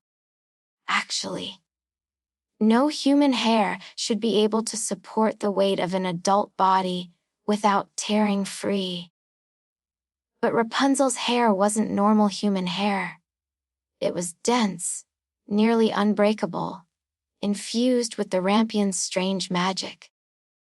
When she was younger, Gothel had tested it, hanging weights from a single strand, measuring the point at which it would break.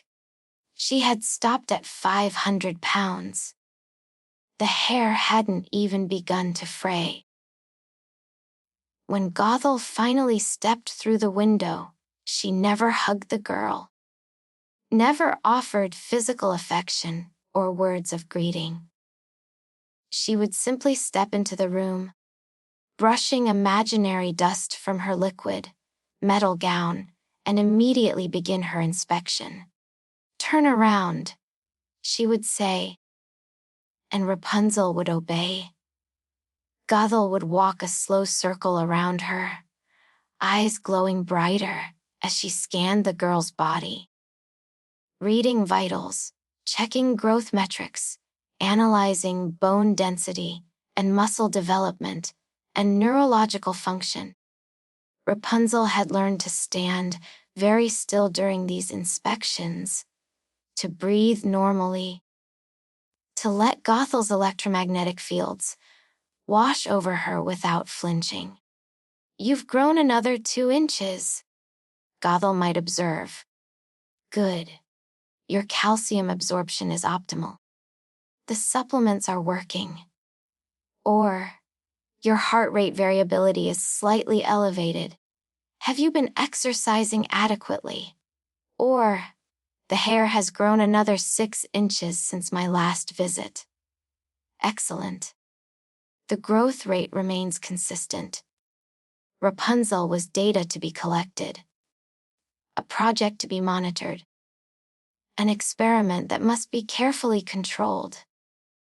Only after the inspection, after Gothel had satisfied herself that her creation remained perfect, would she sometimes, not always, but sometimes, sit with Rapunzel and talk.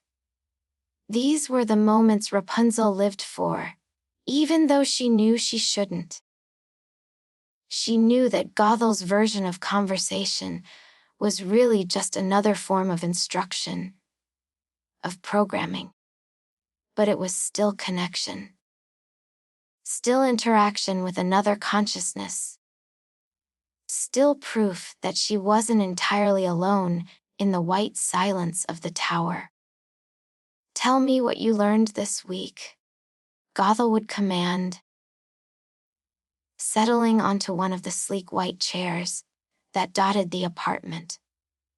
And Rapunzel would recite her lessons, would discuss the books she'd read, the equations she'd solved, the historical events she'd studied, would perform for Gothel's approval like a trained animal earning treats.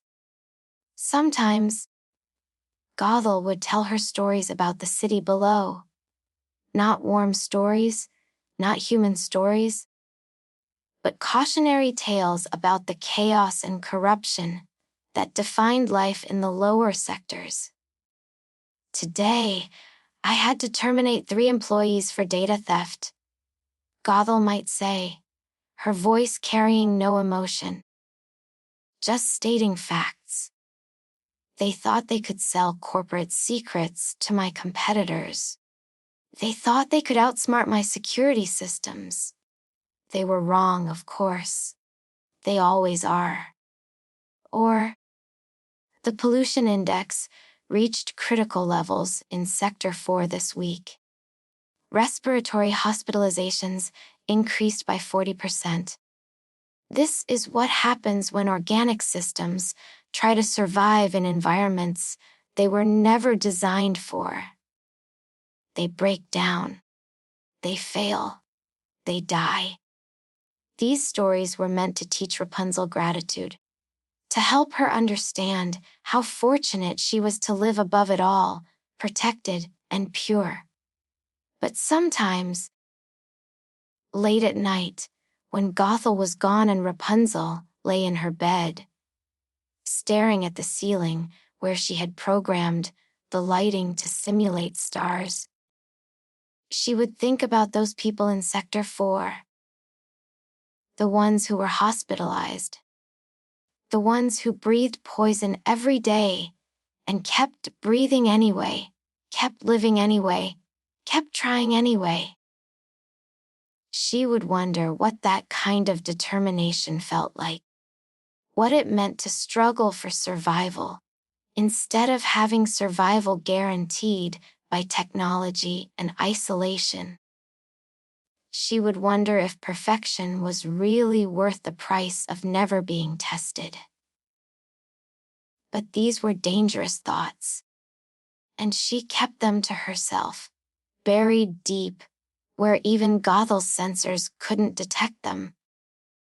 The years passed in this way, Rapunzel growing taller, stronger, more educated, her hair growing longer, heavier, more luminous, and Gothel visiting when her schedule allowed, climbing the golden rope, conducting her inspections, delivering her lectures about the corruption of the world and the privilege of isolation. And always, always, Rapunzel would return to the window when Gothel was gone, would press her hands against the glass and look down at the lights moving below, at the tiny specks of humanity going about their corrupted, chaotic, impossibly beautiful lives. She would sing to the glass sometimes, testing her voice against its resonance. Would make up melodies that had no words, just pure sound that made the window hum in harmony. The drones that drifted past, automated delivery vehicles, security patrols, maintenance bots, were her only audience. And sometimes, on nights when the clouds cleared and she could see all the way to the horizon, she would imagine what it would be like to open that window, to step through it, to fall or fly. She wasn't sure which, into that chaotic, corrupted, impossibly alive world below. She was the only clean file in a corrupted drive, the only pure thing in a poisoned city, the princess in the tower, and she was so lonely. Chapter 60, The Hair. By the time Rapunzel reached her 18th year, her hair was no longer a mere feature. It was no longer simply an unusual characteristic, or an interesting biological anomaly to be studied and measured. It was a phenomenon. The hair was a shimmering, heavy river of liquid gold that trailed behind her like the train of a royal gown, spanning over 70 feet in length. When she walked across the apartment, it flowed behind her in waves, catching the light in hypnotic patterns. When she stood still, it pooled around her feet like molten metal, like something that should be too heavy to lift, but somehow wasn't, as if it existed in a state that defied normal physics. It did not behave like ordinary hair. It was dense, far denser than human hair should be, yet it moved with a fluid grace that seemed almost conscious. It was nearly unbreakable. Gothel had tested it with industrial shears that could cut through titanium, and the blades had dulled against the strands, and it pulsed with a soft, rhythmic amber light that synchronized perfectly with Rapunzel's heartbeat, creating a visual representation of her life force that anyone could see. When her heart beat faster, during exercise, or moments of excitement, or the rare occasions when something surprised her, the light would pulse more rapidly, flowing up and down the length of the hair in waves of golden luminescence. When she was calm, the light slowed to a steady, gentle rhythm. When she was sad or frightened, it would dim almost to nothing, leaving the hair looking dull and lifeless. Rapunzel had learned to read her own emotions through her hair, as if it were a biological mood ring she could never remove. Dame Gothel treated the hair as her most prized piece of hardware, more valuable than any technology in her vast corporate empire, more precious than the rarest data or the most advanced AI. She had once told Rapunzel, during one of her instructional monologues, that the hair represented the pinnacle of bio-technological fusion, a perfect marriage of organic tissue and programmable matter that could not be replicated, could not be reverse engineered, could not be stolen or copied. You are unique, Gothel had said, running the hair through her fingers like a prospector examining gold. Irreproducible, one of a kind. That makes you the most valuable thing in this city. Rapunzel hadn't been sure if that was meant to be comforting or terrifying. Every evening, like clockwork, Gothel would return from the dark, data-choked alleys of the city below. Rapunzel had learned to sense her approach even before the signal came. A subtle change in the electromagnetic field that permeated the tower, a disturbance in the air that made her skin prickle with awareness. Gothel would stand in the secret courtyard at the tower's base, the private, shielded space that was invisible to satellites, to drones, to any external surveillance. She would bypass the tower's security sensors with a thought, her consciousness interfacing directly with the building's AI, commanding it to ignore her presence, to erase her from all recordings. Then she would call upward into the whistling wind that perpetually circled the black spire.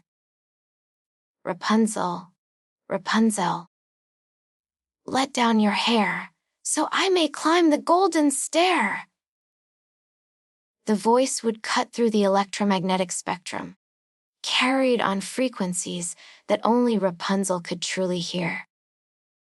Inside the glass-walled apartment, Rapunzel would feel the command through the haptic sensors embedded in her floor. Feel it vibrating through the soles of her feet, traveling up her spine, resonating in her skull. She would move to the great circular window, her movements practiced and wary. After 6 years of this ritual, from age 12, when she was finally strong enough to bear the weight, to now at 18, every motion had become automatic. Muscle memory encoded so deeply it required no conscious thought. She would reach the titanium anchor, post built into the wall beside the window. It was sleek and cylindrical, about 6 inches in diameter extending from floor to ceiling. The post was anchored directly into the tower's structural supports, designed specifically to bear extreme loads. Gothel had installed it herself, using construction methods Rapunzel didn't understand. When the girl was still young enough that the hair was only 30 feet long. Now, with 70 feet of dense, living fiber optic cable, the engineering was more critical than ever. Rapunzel would coil the top portion of her hair twice around the post, forming a secure anchor point. The hair would grip the metal with an almost adhesive quality, as if the individual strands could create molecular bonds with the titanium surface. She had never understood the mechanism, but it worked. The hair never slipped, never loosened, no matter how much weight was applied. "I'm ready, Mother," Rapunzel would whisper into the thin air. The words were part of the ritual, though she knew Gothel couldn't hear them from so far below. They were for herself. Really, a small assertion of agency. A way of saying, "I am participating in this willingly. I am choosing to let you climb." Even though they both knew she had no choice at all. Rapunzel would gather the golden mass in her arms, feeling its weight, its warmth, its subtle pulse in rhythm with her heart. Then she would approach the window, which would slide open automatically at her approach, responding to her biometric signature, and cast the hair into the abyss. The sensation was always breathtaking. The hair would unspool from her arms in a fluid, continuous motion, falling and falling and falling, seeming to go on forever. To anyone watching from the city below, it looked like a streak of falling light. Like a golden wire dropping from the heavens, like a lightning bolt in reverse. The hair was a biological conductor, infused with properties that Gothel had engineered into it through the Rampion's genetic modifications. As Gothel grabbed hold of it far below, a low hum of energy would vibrate through Rapunzel's scalp. A sensation that was neither pleasant nor painful, but utterly unique. It felt like electricity flowing through her roots. Like her hair had become a live wire, connecting her to the earth. Gothel didn't climb with her hands alone. That would have been too slow, too inefficient, too much like the crude methods of ordinary humans. No.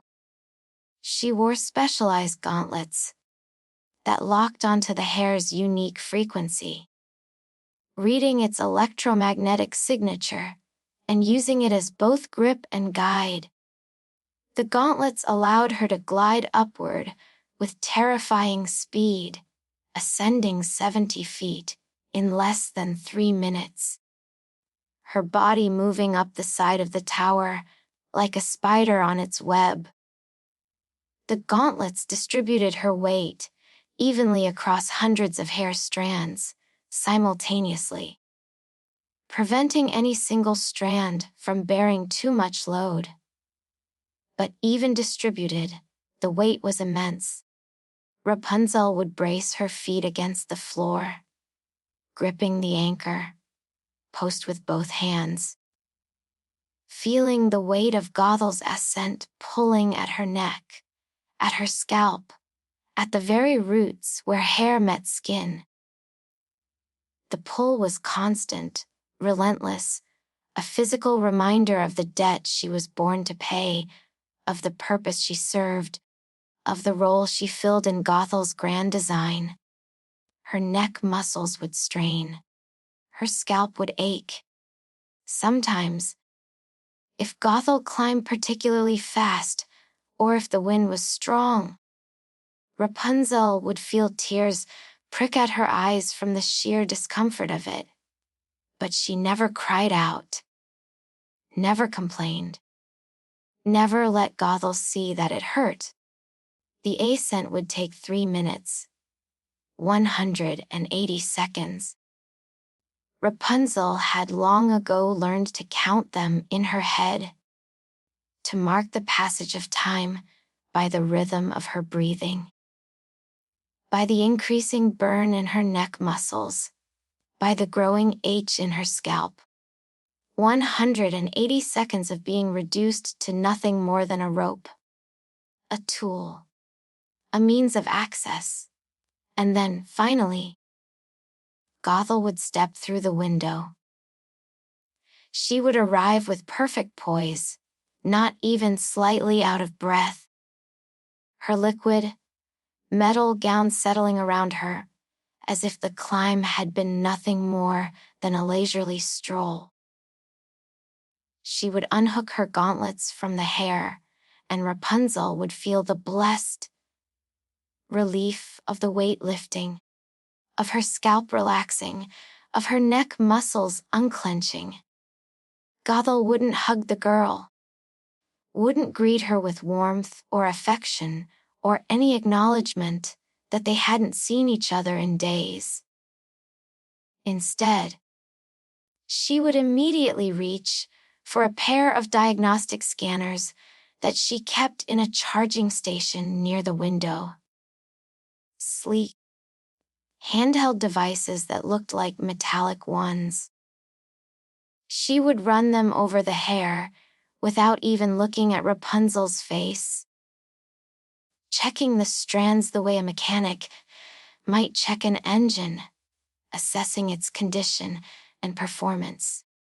It's holding its charge well today, Gothel would say, her eyes glowing blue as she inspected the strands, watching the readouts on her scanners. The shimmer is steady.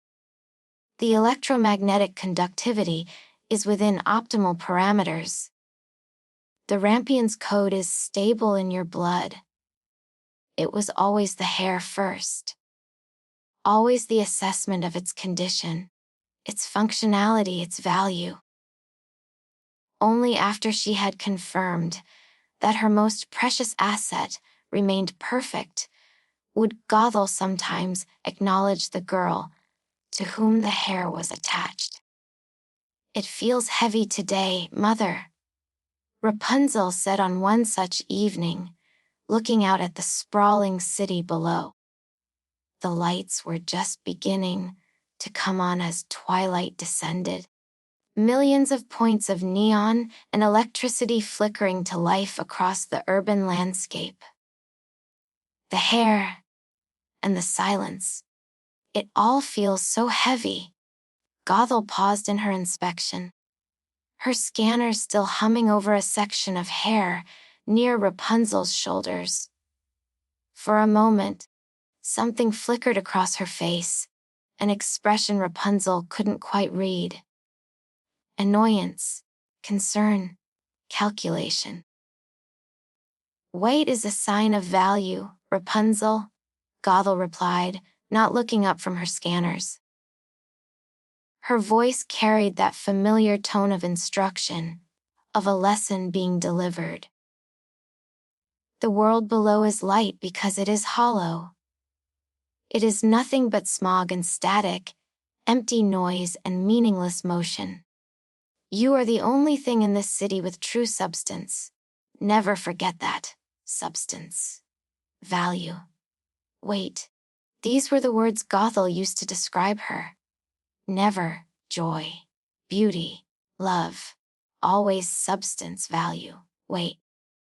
As if Rapunzel were a precious metal to be measured in kilograms, rather than a person to be known in complexities. Gothel would then spend hours tuning the hair, a process she performed every few weeks to ensure it maintained its optimal properties. She would brush it with ionic combs that crackled with blue sparks, running them through the strands from root to tip in long, methodical strokes. The combs would emit a high, pitched whine as they worked, realigning the hair's molecular structure, refreshing its electromagnetic charge, ensuring the magical conduit remained perfect. During these sessions, Rapunzel would sit very still on a cushioned stool, her back straight, her hands folded in her lap. The tuning process took hours, sometimes 3, sometimes 4, depending on how long Gothel had been away and how much maintenance she deemed necessary. Rapunzel had learned to meditate during these sessions, to send her mind elsewhere while Gothel worked. She would imagine herself in the virtual forests she could access through her VR programs, would mentally recite poetry she had memorized, would solve complex mathematical problems in her head. Anything to pass the time while Gothel brushed and scanned and analyzed. Your cellular regeneration rate has increased slightly, Gothel might observe during these sessions, reading data from her scanners. Interesting. The Rampion's effects appear to be strengthening as you mature. I should run a full metabolic workup next visit. Or, the tensile strength has improved by 0.3% since last month. Excellent. The protein supplements I added to your diet are working. Always monitoring. Always measuring. Always optimizing. And when she was finished, when every strand had been brushed and scanned and deemed perfect, Gothel would pack away her equipment and prepare to leave. She would move toward the window, toward the opening that would let her descend back to the world below. Sometimes, Rapunzel wanted to ask her to stay, wanted to beg her not to leave again, not to return to the city and leave her alone in the white silence for days on end. Wanted to ask what it was like down there, in the chaos and corruption. Wanted to know what Gothel did when she wasn't here. Wanted to understand the life that existed beyond the glass. But she had learned, years ago, that such questions were unwelcome. That showing need was showing weakness. That the proper response when Gothel prepared to leave was quiet acceptance. So Rapunzel would simply stand by the window and watch as Gothel hooked her gauntlets back onto the hair. As she stepped out into the open air, as she descended in a smooth, controlled glide back down to the courtyard below. And then Rapunzel would be alone again. She would pull the hair back inside, coiling it carefully, her scalp still aching from the weight of Gothel's climb. She would close the window, sealing herself back into her climate-controlled prison. And she would whisper songs to the glass walls, testing her voice against their resonance, creating melodies that had no words but somehow expressed everything she couldn't say. Her only audience would be the drones that drifted past like silent, metallic birds, their cameras recording her image without seeing her, their programming too simple to understand loneliness. She was 18 years old. She had never touched another human being besides Gothel. Had never had a conversation that wasn't an assessment or a lesson. Had never felt the sun on her skin, or the rain in her hair, or the wind against her face. She was the most valuable thing in the city, Gothel said. The most perfect creation in a world of corruption. The only clean file in a drive full of viruses, and she had never felt more worthless, more empty, more desperate for something she couldn't name but knew, with a certainty that lived in her bones, was missing from her carefully curated existence. She would stand at the window in the hours after Gothel left, her hair pooled around her feet like a golden sea, and watch the lights of the city pulse and flow below. And she would wonder if anyone down there ever looked up, if anyone ever saw the faint golden glow at the top of the black spire and wondered what it was, if anyone knew she existed, if anyone would care if she didn't. The questions had no answers. So she sang them to the glass instead, and the glass hummed back in sympathy. And that was the closest thing to conversation she would have until Gothel returned days later to climb the golden rope again. This was her life. This was her purpose. This was the price her biological parents had paid for their miracle. And she didn't even know their names. Chapter 7a, The Hacker Prince. In the lower districts, where the city's heart beat in a rhythm of bass and neon, where the streets pulsed with a different kind of life than the sterile perfection of the upper levels, lived Leo. He was known in the digital underground as the Hacker Prince, though the title had started as mockery and had only later become something approaching respect. The name had originated from his background. He had been born into money, the son of corporate executives who had expected him to follow their path into the legitimate business world. Instead, he had taken his inheritance, his education, and his natural gift for understanding systems, and had turned them all toward dismantling the very structures his parents had spent their lives building. Leo was a young man, 23 years old, who had made a fortune by outsmarting the very systems that kept the city in chains. While others hacked for survival, stealing credits to eat, or breaking into databases to erase debts, Leo hacked for the art of it, for the pure intellectual joy of finding the cracks in what others had deemed impenetrable. He was brilliant in the way that could be either blessing or curse, depending on how you looked at it. His mind worked in patterns and algorithms, seeing the world as a vast, interconnected network of systems that could be understood, mapped, and ultimately exploited.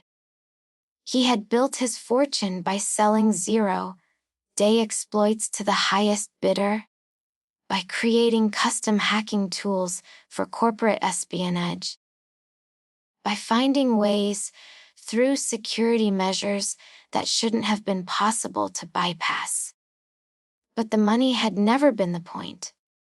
The point was the challenge, the puzzle, the thrill of proving that no system was truly secure, that every wall could be climbed, every lock could be picked, every encryption could be broken if you were clever enough and patient enough and willing to see the world as it really was. Not as a solid thing, but as a collection of variables waiting to be manipulated. Leo was restless by nature, possessed of a curiosity that no firewall could satisfy, no achievement could sate.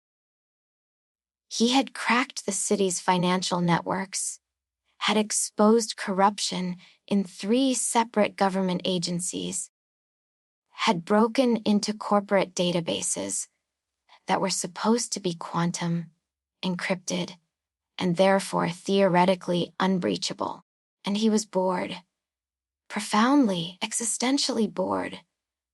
Until one evening, when everything changed. Leo was in his workshop, a converted warehouse in Sector 9 that he had filled with equipment that would have made most hackers weep with envy. Banks of servers hummed against the walls. Holographic displays floated in the air, showing streams of data, maps of network topologies, lines of code scrolling past too fast for normal eyes to follow. The space smelled of ozone and coffee, and the particular scent of electronics running at high capacity. He was piloting a custom-built, long-range drone through the upper atmosphere, testing a new stealth, relay system he had designed. The drone was a masterpiece of engineering, compact, silent, invisible to most forms of radar and sonar. It had cost him nearly 6 months and a small fortune to build. Incorporating technology that shouldn't have been available to civilians and probably wasn't entirely legal to possess. He was pushing the machine higher than any commercial craft was permitted to fly, testing its limits, seeing how close he could get to the restricted airspace around the upper towers before the city's defense systems would notice him. The drone's camera feed flickered on his headset, giving him a first-person view of what the machine was seeing.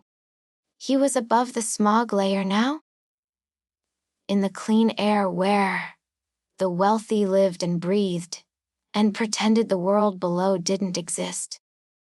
The view was spectacular. A sea of white clouds illuminated from below by the city's electric glow, looking like an ocean of light. Leo banked the drone, adjusting its trajectory, pushing it higher still. The feed showed him the upper reaches of the black spire. That dark needle that pierced the sky like a finger pointing at God. He had always been curious about the spire, about what Gothel kept at its peak. But it was one of the few systems he had never tried to breach. The security was legendary. People who tried to hack into Gothel's networks tended to disappear, quietly, completely. Suddenly, a sound cut through the static in his ears. It wasn't the whine of the wind buffeting the drone. It wasn't the hum of the machine's rotors or the crackle of interference from the electromagnetic fields that surrounded the spire.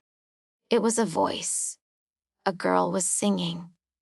Leo's hands froze on the controller.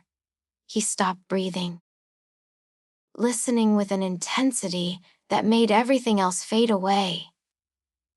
The voice was unlike anything he had ever heard. It was raw and human and achingly beautiful, cutting through the digital noise like a diamond through glass. The melody soared over a frequency that shouldn't have existed, somewhere between FM radio and cellular. In a band that was supposedly empty, unused, reserved for emergency services that no longer existed. It was the sound of pure longing, of isolation given voice, of beauty born from loneliness. "What is that?" Leo whispered, his fingers flying across his controller, frantically adjusting settings, trying to capture the audio before it faded. "Computer, triangulate the source of that audio signal," he commanded, his voice sharp with excitement. Filter for organic resonance. I want to know where this is coming from.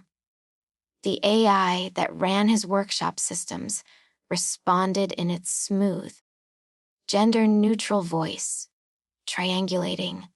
Please wait. Leo waited, his heart hammering against his ribs. The singing continued, wordless but somehow more articulate than any lyrics could have been. It spoke of longing, of watching the world from a distance, of being trapped in glass and light. Signal origin, the black spire. Apex level, coordinates locked, the AI reported. Note: this sector is marked as a null zone. No residential or commercial permits found. No registered occupants. No authorized transmissions. A ghost in the machine, Leo muttered, a grin spreading across his face, despite the impossibility of what he was hearing. Let's see who's singing in the clouds. He banked the drone sharply, abandoning his original flight plan and guiding it toward the dark needle of the tower. The machine cut through the air with precision, its cameras focusing, its sensors straining to capture every detail. Through the high-definition lens, magnified and enhanced by his image processing software, Leo saw her. A girl with hair that looked like a waterfall of molten gold was sitting by a circular window at the very top of the black spire.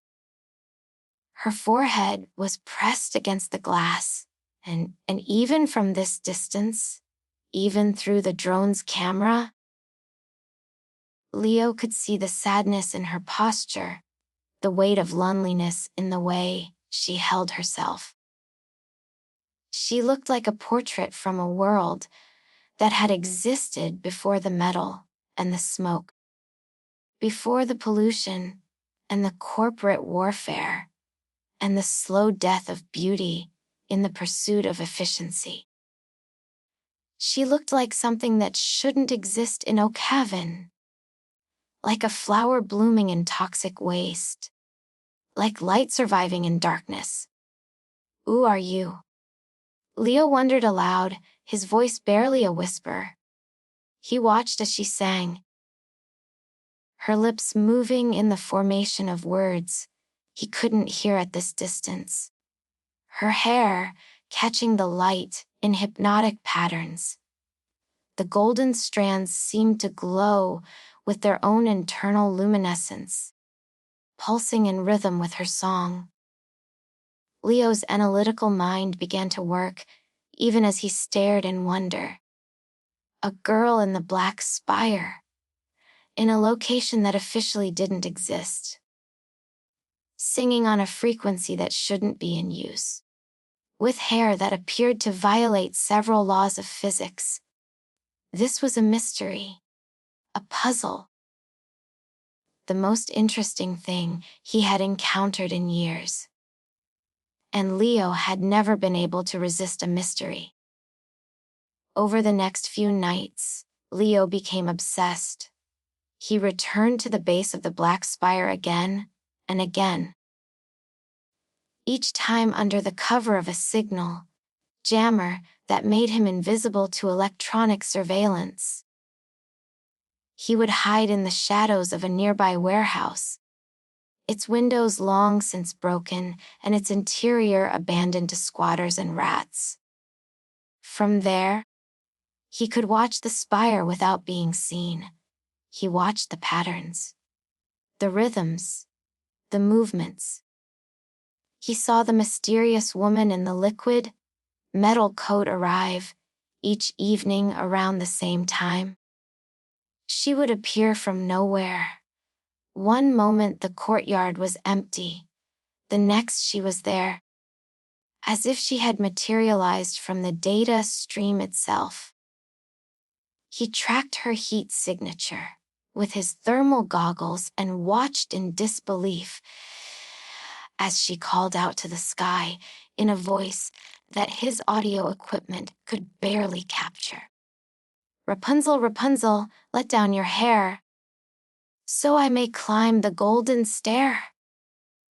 And then he watched as a rope of shimmering gold descended to meet her. Except it wasn't a rope. "It's not a rope," Leo realized, his eyes widening as he adjusted his zoom, enhancing the image to its maximum resolution. "It's her hair. It's actual. Living fiber, optic gold." He watched Gothel attach strange gauntlets to the hair and begin her ascent, gliding up the side of the building with inhuman speed. He tracked her progress with his sensors, measuring her velocity, calculating the tensile strength required for hair to support that kind of weight. The numbers didn't make sense. Couldn't make sense. Human hair had a breaking strength of around 50 to 100 grams. What he was seeing would require something closer to the tensile strength of spider silk or Kevlar. It was impossible. Which meant it was exactly the kind of thing Leo needed to investigate. He waited until Gothel had climbed inside, until the golden rope had been pulled back up into the tower. He waited until the lights in the penthouse dimmed to a low standby blue, indicating that whoever was inside had gone to sleep, or at least had stopped moving around. He waited until the city's surveillance drones had completed their patrol patterns and moved on to other sectors. And then he stepped out into the center of the courtyard, his heart hammering against his ribs like a trapped bird trying to escape its cage. He didn't have Gothel's gauntlets or her secret access codes. He had no official authorization to be here. No legal right to what he was about to do. What he did have was the frequency of the song he had recorded. He had analyzed it, broken it down into its component wavelengths, understood the way it resonated across the electromagnetic spectrum. And he had a vocal synthesizer built into his jacket. A piece of custom hardware he had designed for occasions when he needed to spoof voice authentication systems. He adjusted the synthesizer to match the pitch and frequency pattern he had heard Gothel use. Then he took a deep breath, looked up at the dark tower looming above him, and called out into the night. "Rapunzel, Rapunzel," Leo said, his voice trembling slightly, partly from nervousness, partly from the synthesizer's modulation, as it adjusted his natural frequency to match Gothel's. "Let down your hair, so I may climb the golden stair." For a moment, nothing happened. The city hummed around him with its usual mechanical rhythm. The wind whistled through the canyons of the towers. Somewhere in the distance, a siren wailed. Leo held his breath, wondering if he had miscalculated, if the system was more sophisticated than he thought, if there were biometric checks he hadn't accounted for. Then, high above, the golden light flickered. The penthouse, which had been dim, suddenly glowed brighter. Leo could see movement through the distant window, a shadow crossing in front of the light. And then it came. A moment later, the heavy, shimmering river of hair began to tumble down the side of the black glass, unspooling like a promise kept in the dark, like trust offered without verification, like an invitation into a world Leo had only glimpsed from a distance.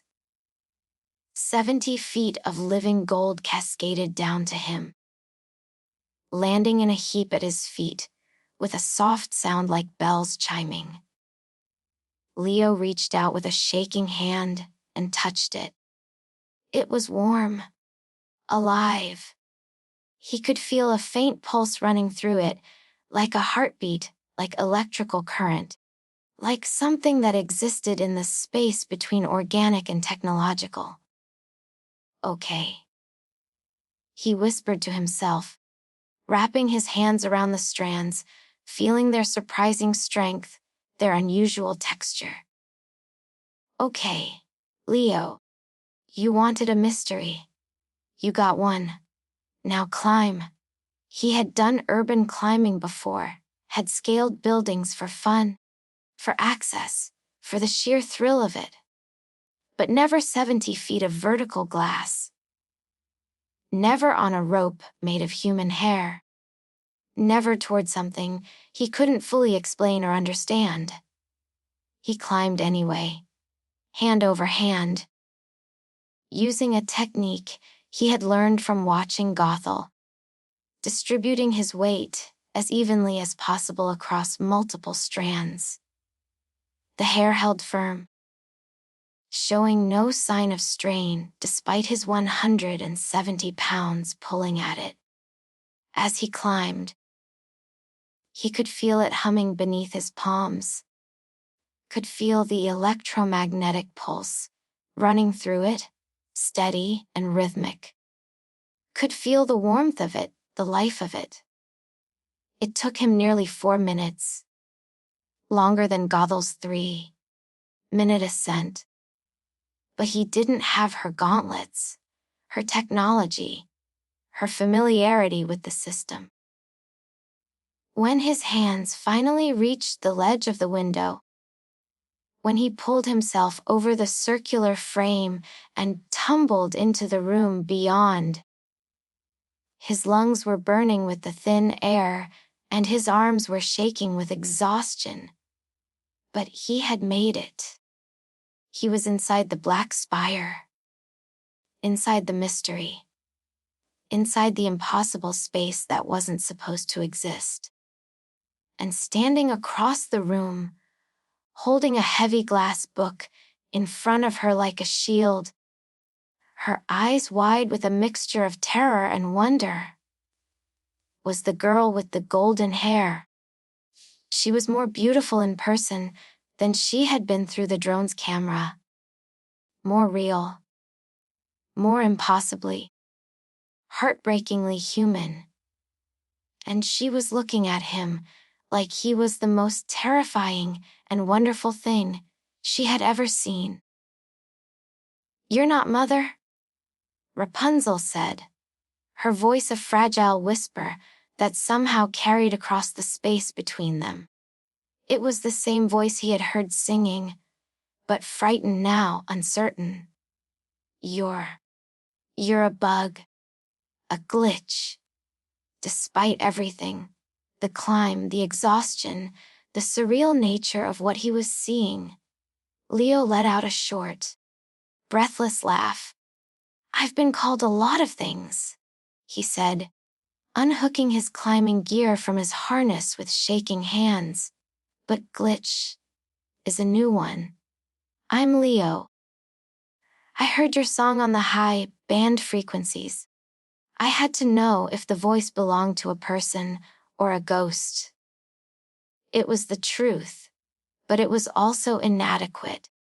He had come because he was curious, yes, but also because that voice had reached into some part of him he usually kept locked away, had touched something he had thought was immune to beauty, had reminded him that the world still contained things worth discovering that weren't puzzles to be solved, but wonders to be experienced.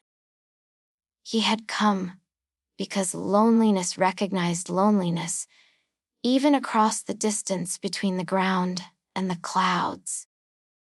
And now he was here, in this impossible room, with this impossible girl, beginning something that would change both their lives in ways neither could yet imagine. Chapter 80. Secret Meetings Online and Offline. When Leo reached the top and pulled himself through the circular window, tumbling into the room with all the grace of a person who had just climbed 70 feet of impossible rope, he didn't find the witch he had half expected to encounter. He didn't find guards or security systems or the cold welcome of a trap sprung. He found himself face to face with a girl whose eyes were wide with a mixture of terror and wonder. Emotions so pure and unfiltered they hit him like a physical force. She was holding a heavy glass book, one of those fancy digital readers that cost more than most people made in a year. In front of her like a shield, as if the weight of literature could somehow protect her from this intruder who had violated her sanctuary. Rapunzel lowered the book slowly, staring at him with those impossibly dark eyes. He was wearing a jacket covered in glowing patches and sensors. The collar still lit up from the vocal synthesizer he had used to mimic Gothel's voice. His hair was messy from the wind and the climb, sticking up at odd angles. His face was flushed with exertion, and he was breathing hard from the ascent. He looked nothing like the polished, holographic projections Gothel occasionally showed her. Corporate executives with perfect hair and tailored suits. Celebrities from entertainment streams, historical figures rendered in flawless detail. He looked real, imperfect. Human in a way she had never encountered before. Sweat made his shirt cling to his shoulders. There was a small tear in his jacket sleeve. His hands, as he worked to unhook his climbing gear, bore calluses and old scars. He was messy and organic and utterly, completely alive. "I'm Rapunzel," she said softly, finding her voice after what felt like an eternity of staring. The name seemed to surprise him. He paused in his unhooking and looked at her with renewed interest. "Like the fairy tale?" he asked. "What tale?" Leo's expression shifted. Surprise, then something like sadness, as if her question had revealed something important about her that he hadn't expected. "Never mind," he said gently. "It's a beautiful name, for a beautiful voice." Rapunzel felt heat rise to her cheeks.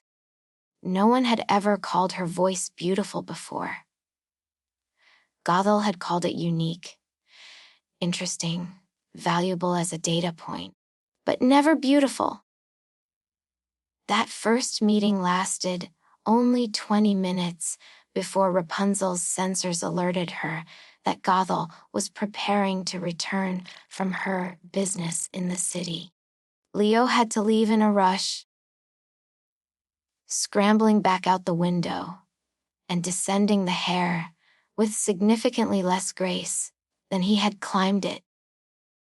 But before he left, he had asked the question that would change everything. "Can I come back?" Rapunzel had hesitated for only a moment before nodding. And so had begun the most dangerous and wonderful thing that had ever happened to her. Over the weeks that followed, Leo returned every night that Gothel was away. He developed a sense for her schedule, hacking into her corporate calendar to know when she would be traveling, when she would be in meetings, when the tower would be unwatched. But the physical world was dangerous.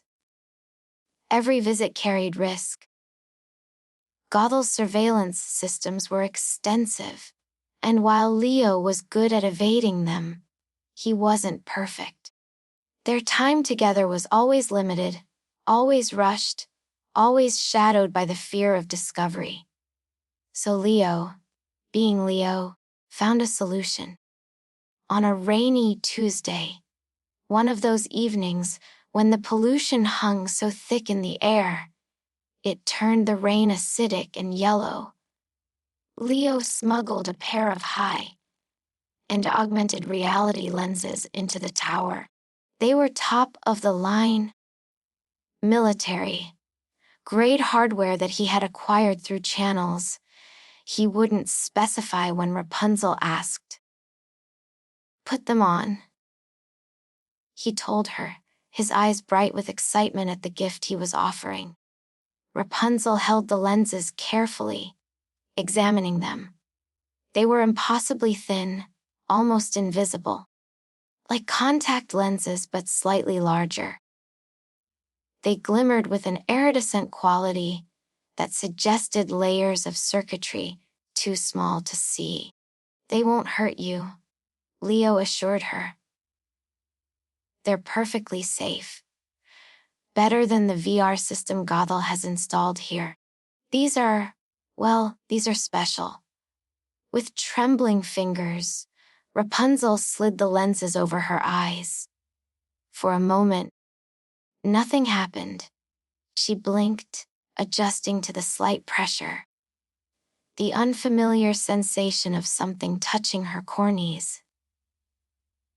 Then the white walls of her prison dissolved.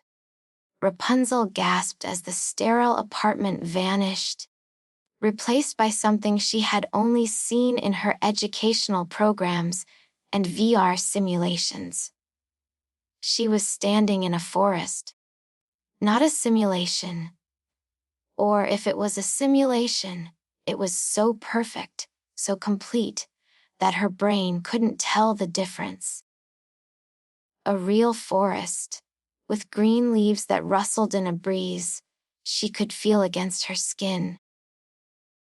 With brown earth beneath her feet that gave slightly under her weight.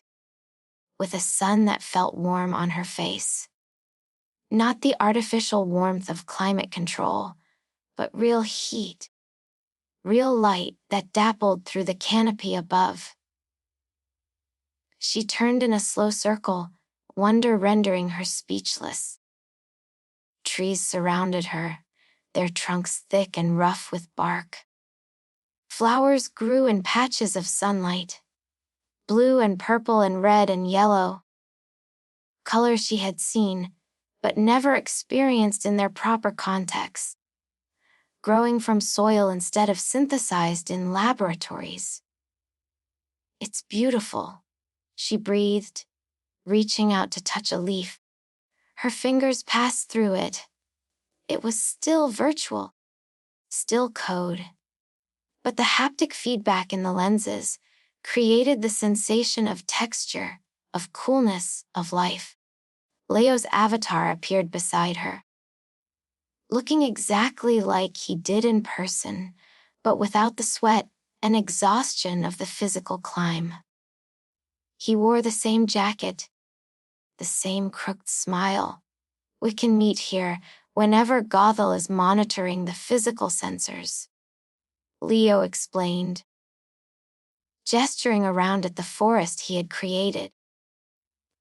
"I've encrypted our connection through 3 different proxy servers and bounced it off satellites on 4 continents. She won't see us. Won't know we're connected, as far as her systems are concerned. You're alone in your room, and I'm in my workshop across the city." Rapunzel turned to look at him, and felt tears prick at her eyes. "You made this, for me.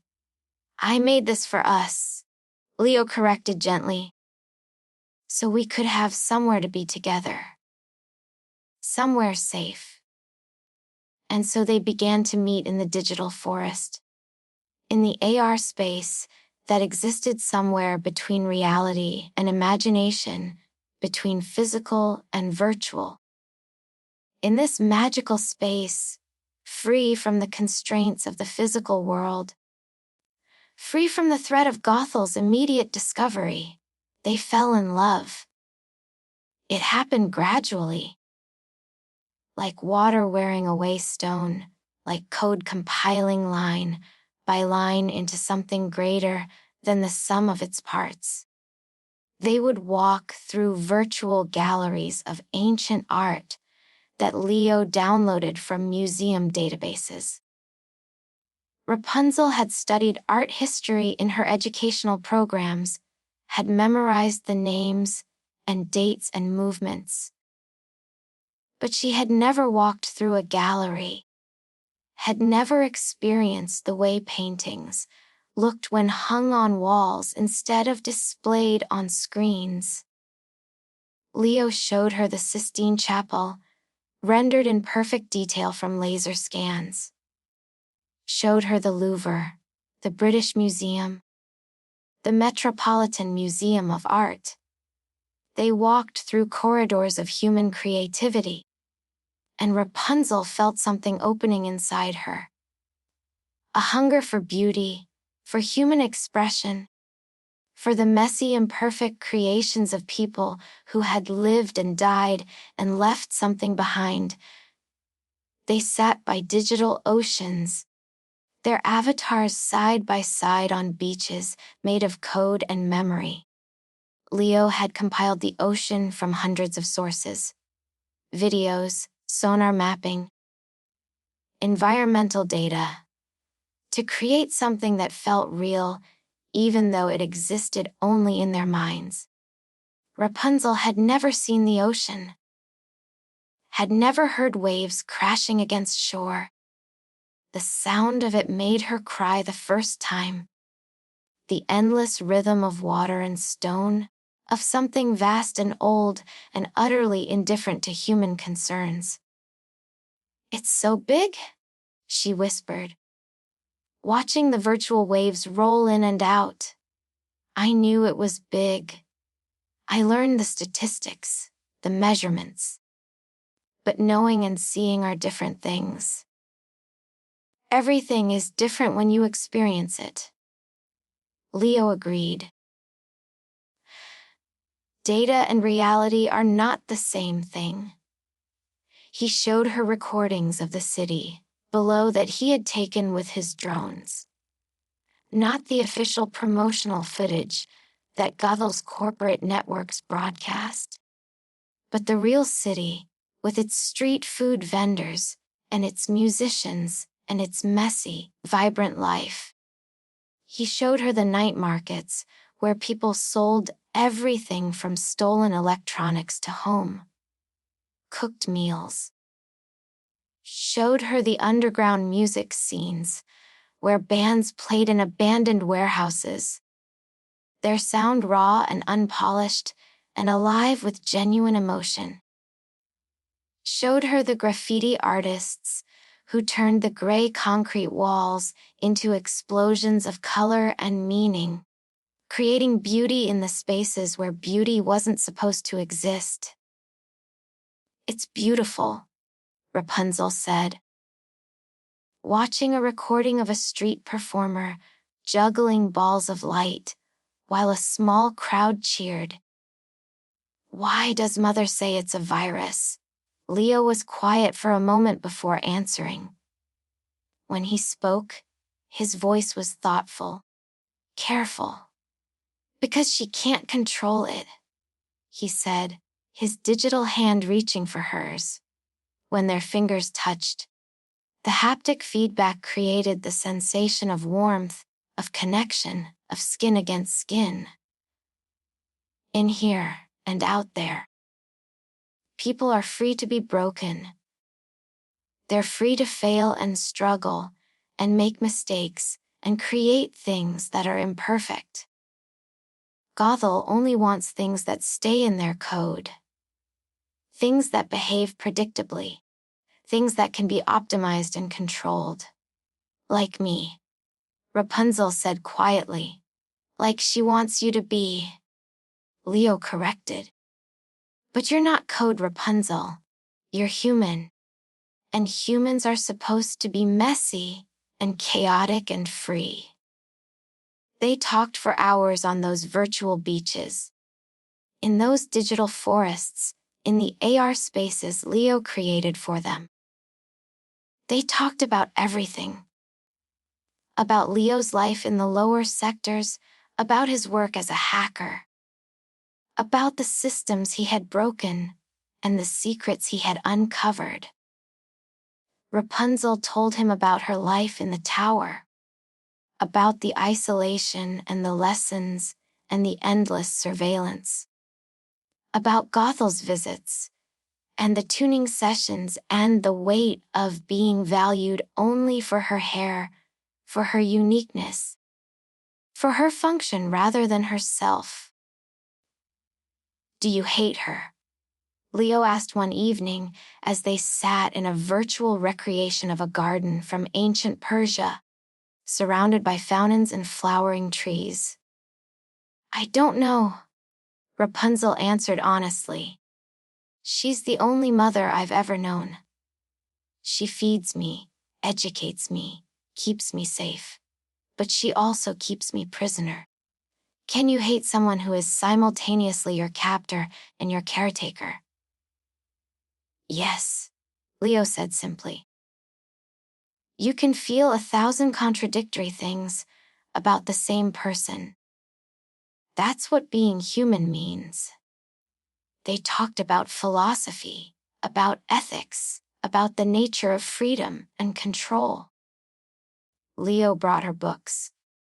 Not physical books, but files he transferred through their encrypted connection.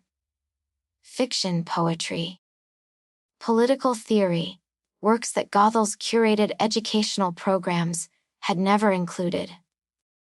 Rapunzel devoured them, reading late into the night, when she should have been sleeping. She read about revolutions and rebellions, about people who had broken free from oppression, about the cost of freedom and the price of safety. And slowly, gradually, she began to understand that her tower was a cage, no matter how beautiful, no matter how comfortable. But even with Leo's encryption, even with his careful security measures, the tower was a place of total surveillance. The physical space where Rapunzel lived was monitored constantly, every surface embedded with sensors, every breath analyzed and recorded. Every time Rapunzel's heart raced in the virtual world. When Leo showed her something particularly beautiful, or when their digital hands touched, or when he made her laugh with his stories of pranks he had pulled on corporate security systems. A biometric sensor in her floor recorded the spike in her pulse. Every time she laughed at one of Leo's jokes, the audio scrubbers logged a non-standard vocalization that would eventually be reviewed by Gothel's analysis programs. They were living on borrowed time, dancing in the spaces between the witches' watchfires, hoping that the data they generated would be lost in the noise of normal variation. That Gothel would be too busy to notice the subtle changes in her creation's patterns. Leo taught Rapunzel about the outside world in ways her educational programs never had. He explained how the city's economy worked, how wealth flowed upward while poverty pooled in the lower sectors. He told her about the environmental collapse that had created the smog, about the corporate wars that had fragmented what used to be a unified government, about the slow erosion of rights and freedoms in the name of security and efficiency. The world isn't divided into clean and corrupt the way Gothel tells you, he explained one night as they walked through a virtual recreation of old Earth, back when there had been natural forests and clean air. It's divided into those who have power and those who don't.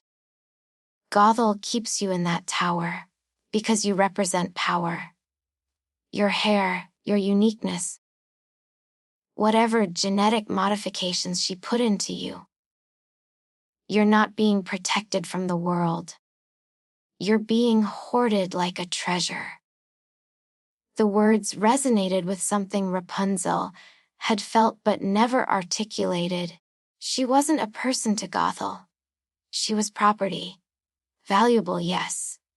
Protected, yes. But still property, in the AR space. Rapunzel could be herself in ways she never could in the physical tower. She could run through the virtual forests without worrying about her hair tangling. Could laugh without measuring the sound for appropriateness. Could ask questions that would have earned disapproval from Gothel. And Leo saw her. Not her hair. Not her uniqueness. Not her function or her value. Just her. The girl who loved poetry and mathematics. Who was curious about everything.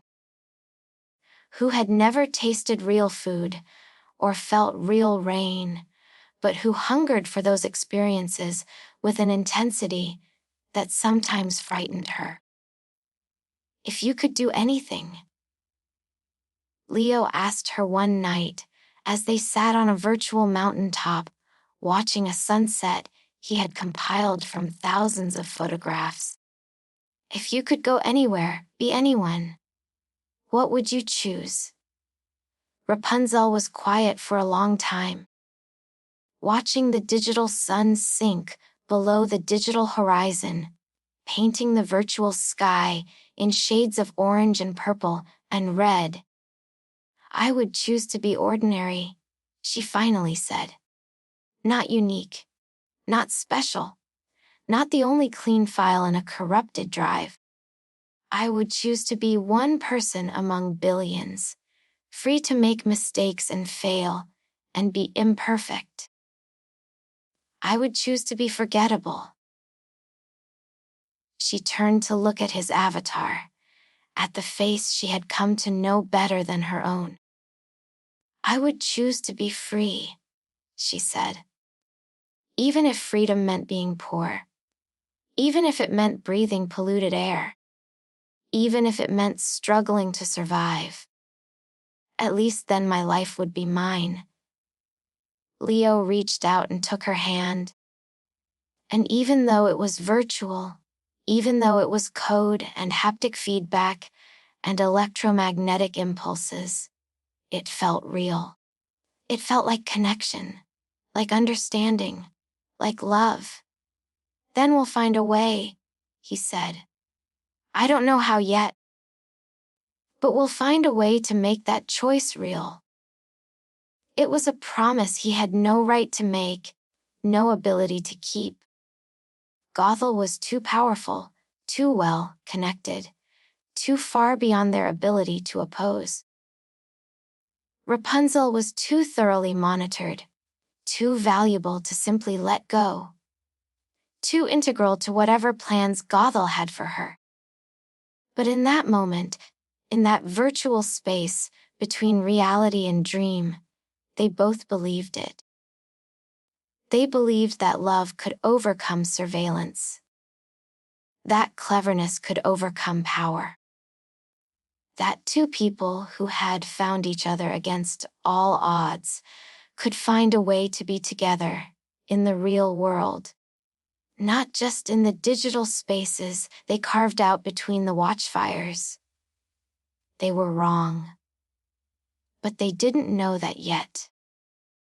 So they kept meeting, kept talking, kept falling deeper into a connection that was both their salvation and their doom. And all the while, the sensors recorded. The data accumulated. The patterns emerged. And in her offices far below, Dame Gothel's analytical systems began to flag anomalies in her creation's behavior.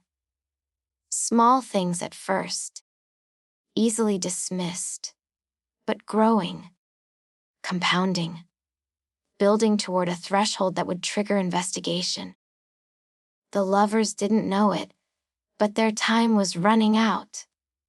Every heartbeat that raced too fast. Every laugh that registered as non-standard. Every moment of joy and connection in the AR space, while the physical sensors detected a body that was alone but exhibiting all the physiological markers of social engagement. The data didn't lie, and soon, very soon, Gothel would notice. Chapter 90 Discovery. The downfall began not with a crash, but with a whisper to the world. It was a Tuesday evening. One of those rare nights when Leo was away, dealing with a client across the city who needed help breaching a rival corporation's firewall. Rapunzel was alone in the tower, and the loneliness felt more acute than usual. She had grown accustomed to their nightly meetings, to the warmth of conversation and connection. Without Leo, the white walls seemed whiter, the silence more oppressive, the tower more obviously a cage. She paced the apartment restlessly, her 70 feet of hair trailing behind her like a golden shadow. She tried to read, but the words wouldn't settle in her mind. Tried to lose herself in a VR simulation. But the artificial forests felt empty without Leo's avatar beside her. Tried to sleep, but her thoughts raced too fast for rest. And then, in a moment of rebellious joy, or perhaps rebellious loneliness, Rapunzel made the decision that would destroy everything. She put on the AR lenses Leo had given her and opened a localized, encrypted livestream. A ghost cast, Leo had called it, a broadcast that bounced through anonymous servers and encrypted channels, viewable only by those who had the specific access codes. Leo had set one up for her weeks ago, as a way for her to practice being social, to interact with a small community of people who wouldn't know who she was or where she was broadcasting from. She had accumulated a few dozen followers over the weeks.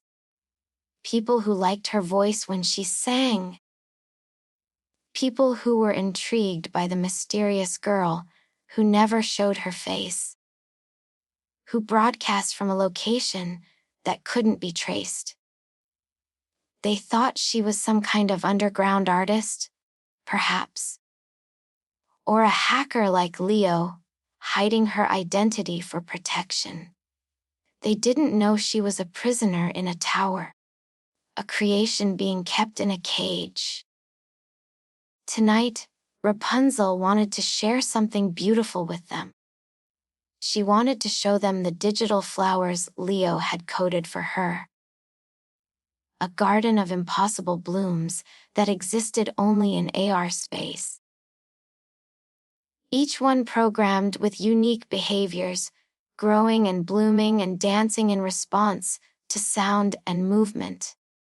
She activated the ghost, cast, and immediately felt the familiar sensation of connection as her audience began to tune in.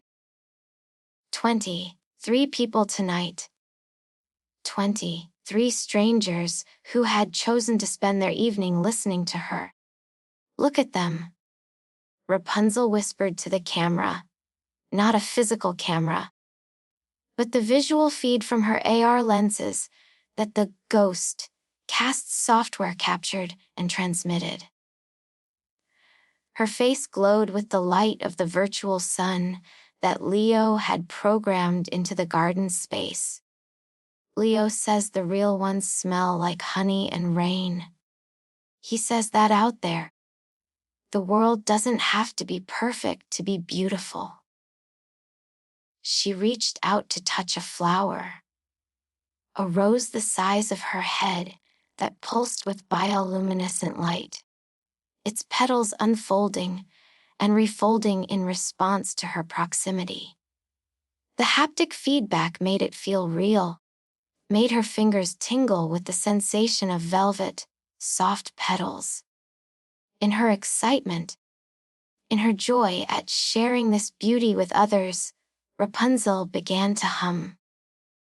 It was unconscious, a melody she had been composing in her mind for days, a song that captured how she felt about Leo, about connection, about hope. She didn't notice the flickering red icon in the corner of her vision. She didn't see the breach detected alert that popped up and was immediately dismissed by her excited, distracted mind. The melody she hummed was one she sang often when she was happy. She didn't know that Gothel had long ago programmed it as a trigger for her deep tissue surveillance systems. Didn't know that the specific frequency pattern of that tune activated additional monitoring protocols, flagged her biometrics for immediate review, sent an alert directly to Gothel's personal communication array. Didn't know that the melody was, in essence, an alarm bell ringing in Gothel's digital consciousness. Rapunzel continued showing her followers the flowers, describing each one, telling them about the way this one responded to touch, how that one changed colors based on the viewer's heart rate. She was happy, genuinely, beautifully happy, connected to people who appreciated what she was showing them, who responded with messages of wonder and gratitude. For 23 minutes, she felt almost normal, almost free. Then, the virtual forest glitched. It happened suddenly. One moment she was standing in the garden of impossible flowers, and the next the entire AR environment corrupted. The trees turned into pillars of raw, jagged code, their leaves becoming cascading strings of zeros and ones. The flowers collapsed into geometric wireframes. The sky flickered and fragmented, and the sun, Leo's beautiful, warm, gentle sun, turned into a cold, blue eye. An eye she recognized. Rapunzel ripped the glasses off, her heart thundering in her chest with a terror so pure it was almost painful. The AR space vanished, and she was back in the physical apartment, breathing hard, her hands shaking as she fumbled to turn off the ghost cast, to sever the connection, to hide the evidence. But it was too late. Standing in the center of the room was Dame Gothel. She wasn't a projection this time, wasn't a hologram or a digital avatar. She was there in the flesh, and the air around her smelled of ozone and scorched copper, the scent of electronics burning out, of systems overloading from the sheer electromagnetic fury she was generating. Her liquid, metal coat was thrashing like an angry sea, the silvery substance rippling and boiling with agitation. Her eyes blazed with blue light, so intense it hurt to look at directly, and arcs of static electricity danced between her fingers. She looked like wrath incarnate, like a god of technology, descending to punish mortals who had dared to defy her commandments. "A bug, you called him."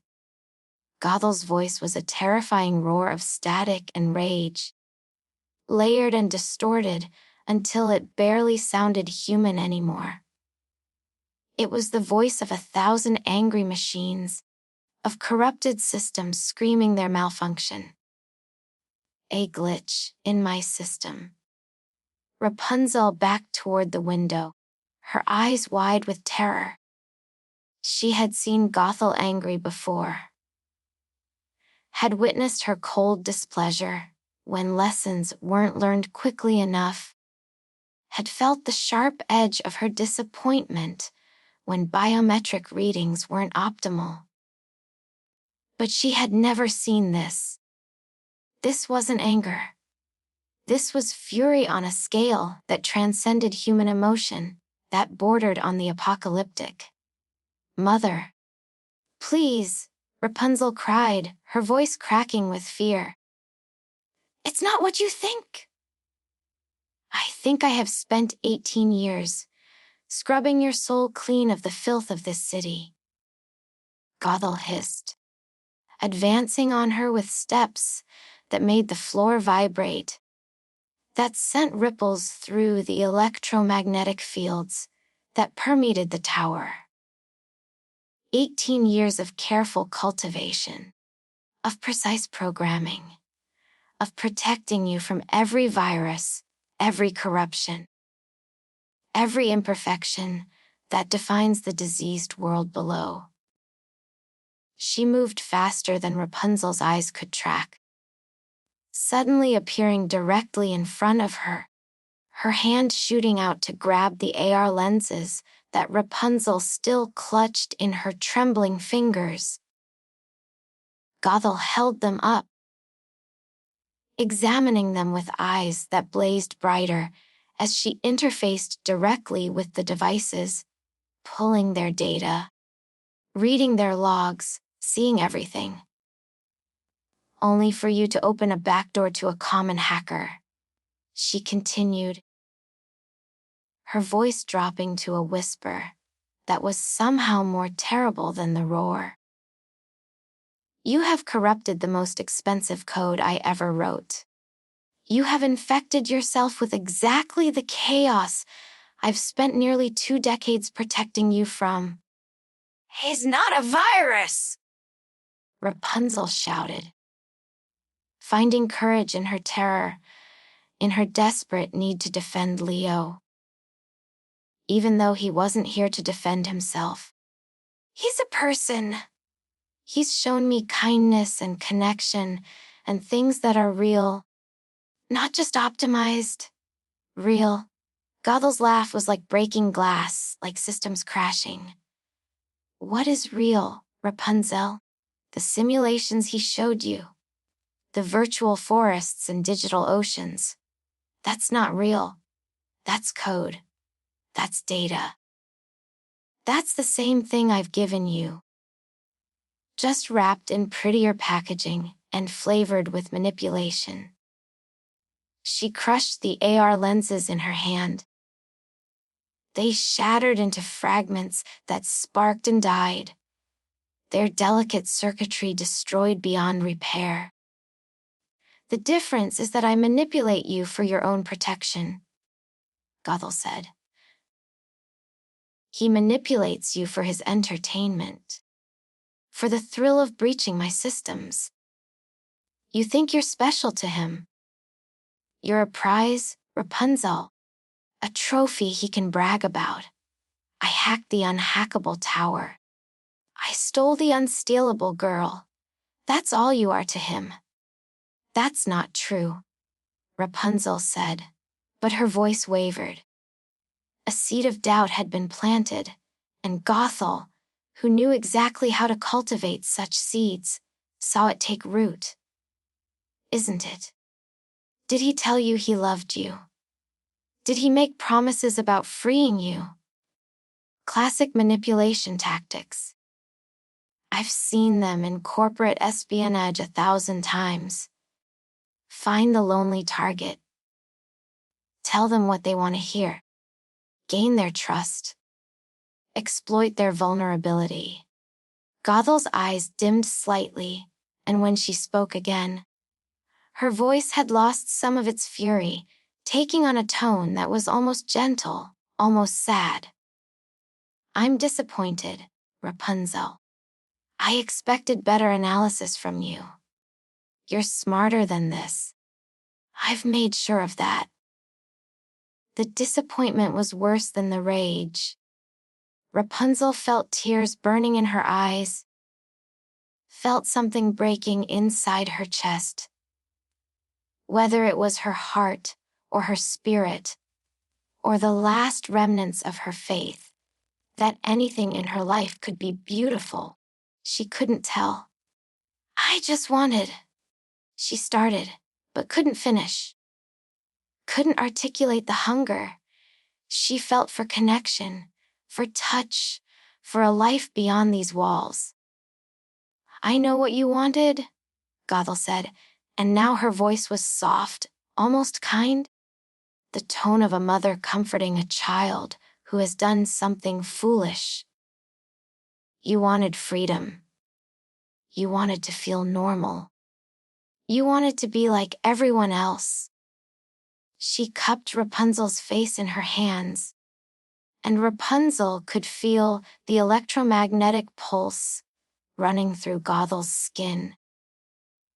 Could feel the barely contained power vibrating beneath the surface. But you're not like everyone else, Gothel whispered. You're exceptional. And exceptional things must be kept safe from the ordinary world that would consume them, corrupt them, destroy what makes them valuable.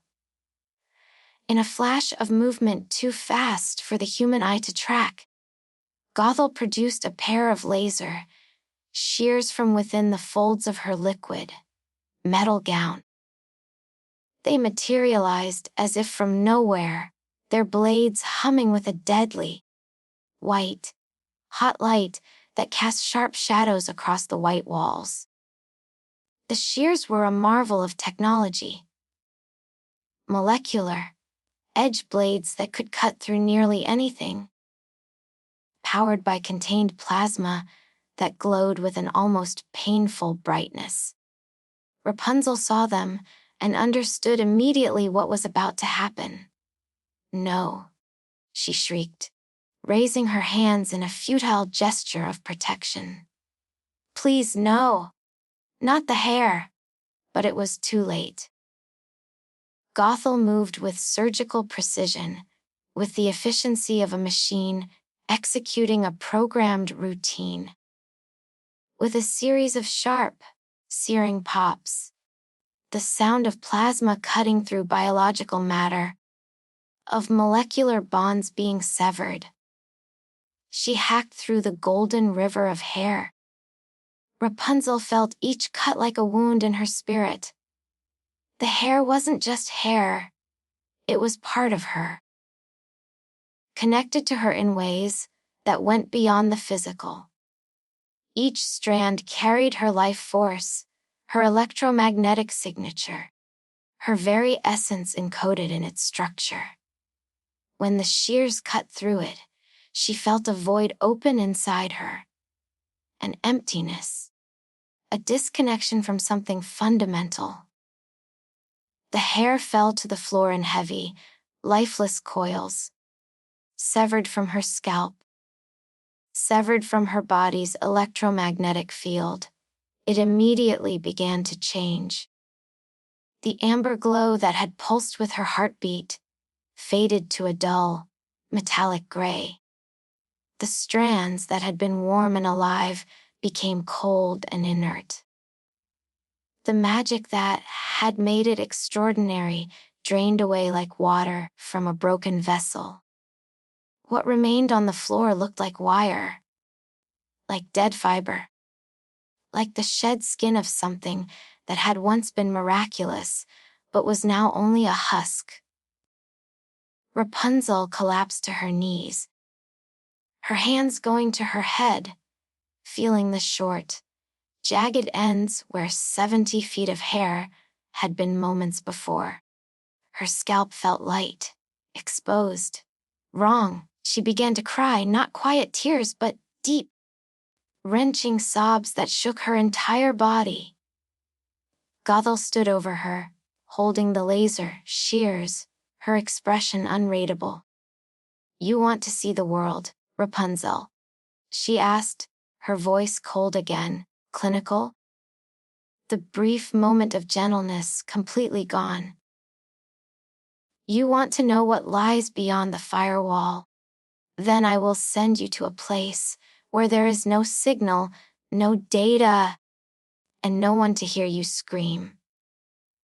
She grabbed Rapunzel by her wrists, her grip strong enough to bruise, and dragged her across the floor toward a section of wall that Rapunzel had never noticed was any different from the rest. Gothel tapped a series of commands into a glass terminal that emerged from the wall's surface. And suddenly the air began to tear itself apart. A teleportation rift opened. A swirling vortex of unstable energy that looked like reality itself was being unzipped, revealing something impossible and terrifying beneath. The rift crackled with purple lightning. It roared with a sound like wind and machinery, and screaming combined. Through the opening, Rapunzel could see sand.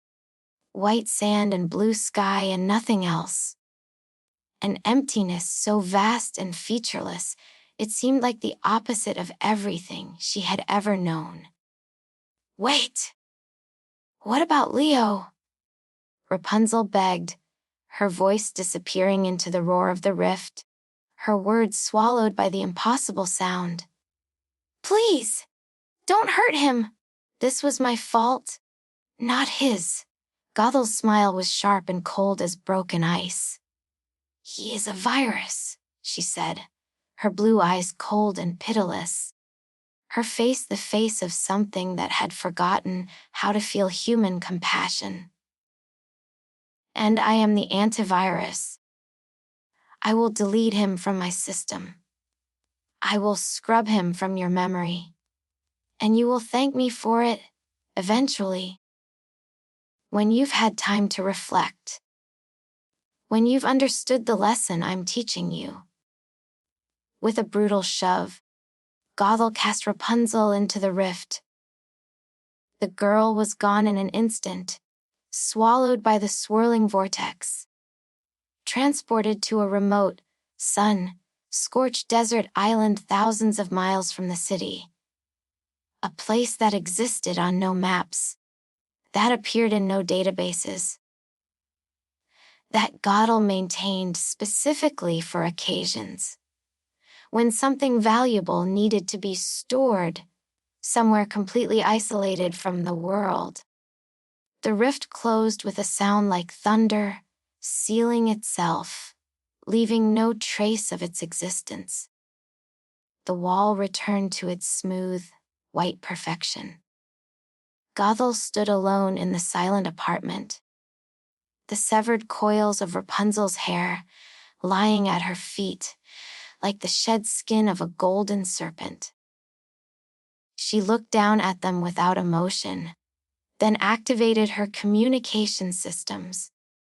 "Cleanup protocols initiated," she said to the building's AI. "Sterilize the environment. Destroy all traces of foreign technology. Reset all sensors to baseline. And then, almost as an afterthought, prepare the trap. The boy will come. They always come." She began to gather the hair, coiling it around the titanium bollard, preparing for the visitor she knew would arrive. Because love made people predictable, and predictable things were easy to destroy.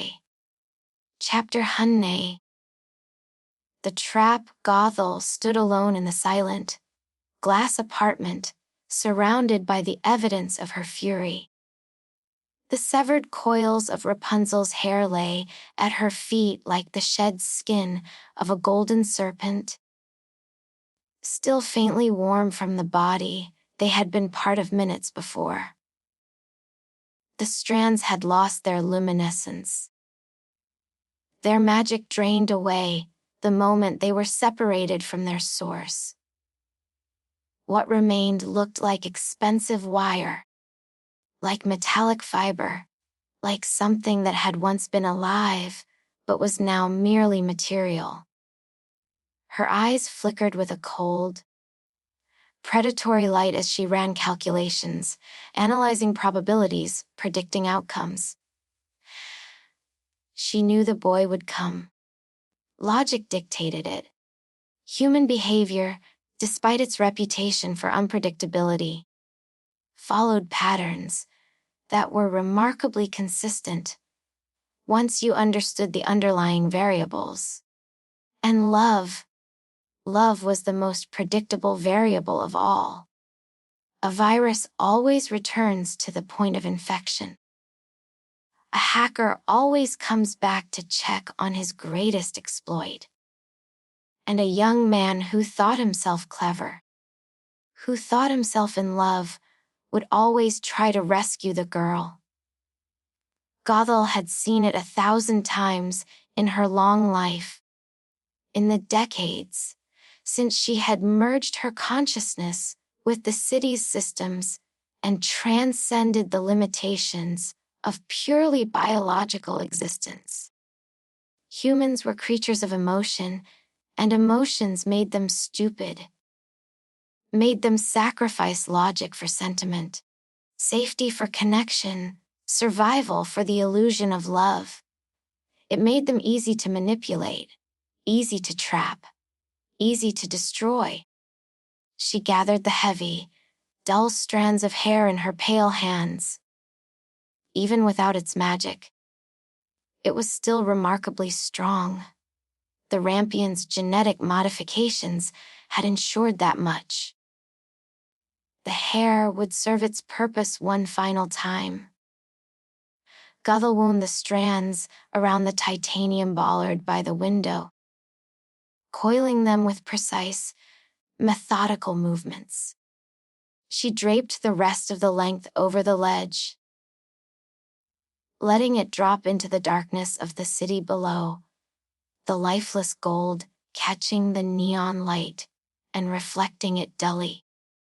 To anyone waiting in the shadows of the courtyard, it would look exactly as it always had. A shimmering invitation, a golden rope waiting to be climbed, the perfect bait for a trap. She settled into a chair in the shadows of the apartment and waited. Patience came easily to her now. Time moved differently when you existed partially in the digital realm. When your consciousness could be in 1,000 places simultaneously, attending to business across the city, while a fragment of your awareness remained here, watching, waiting. It didn't take long. Below, in the secret courtyard at the base of the Black Spire, Leo watched the golden line fall from the darkness above.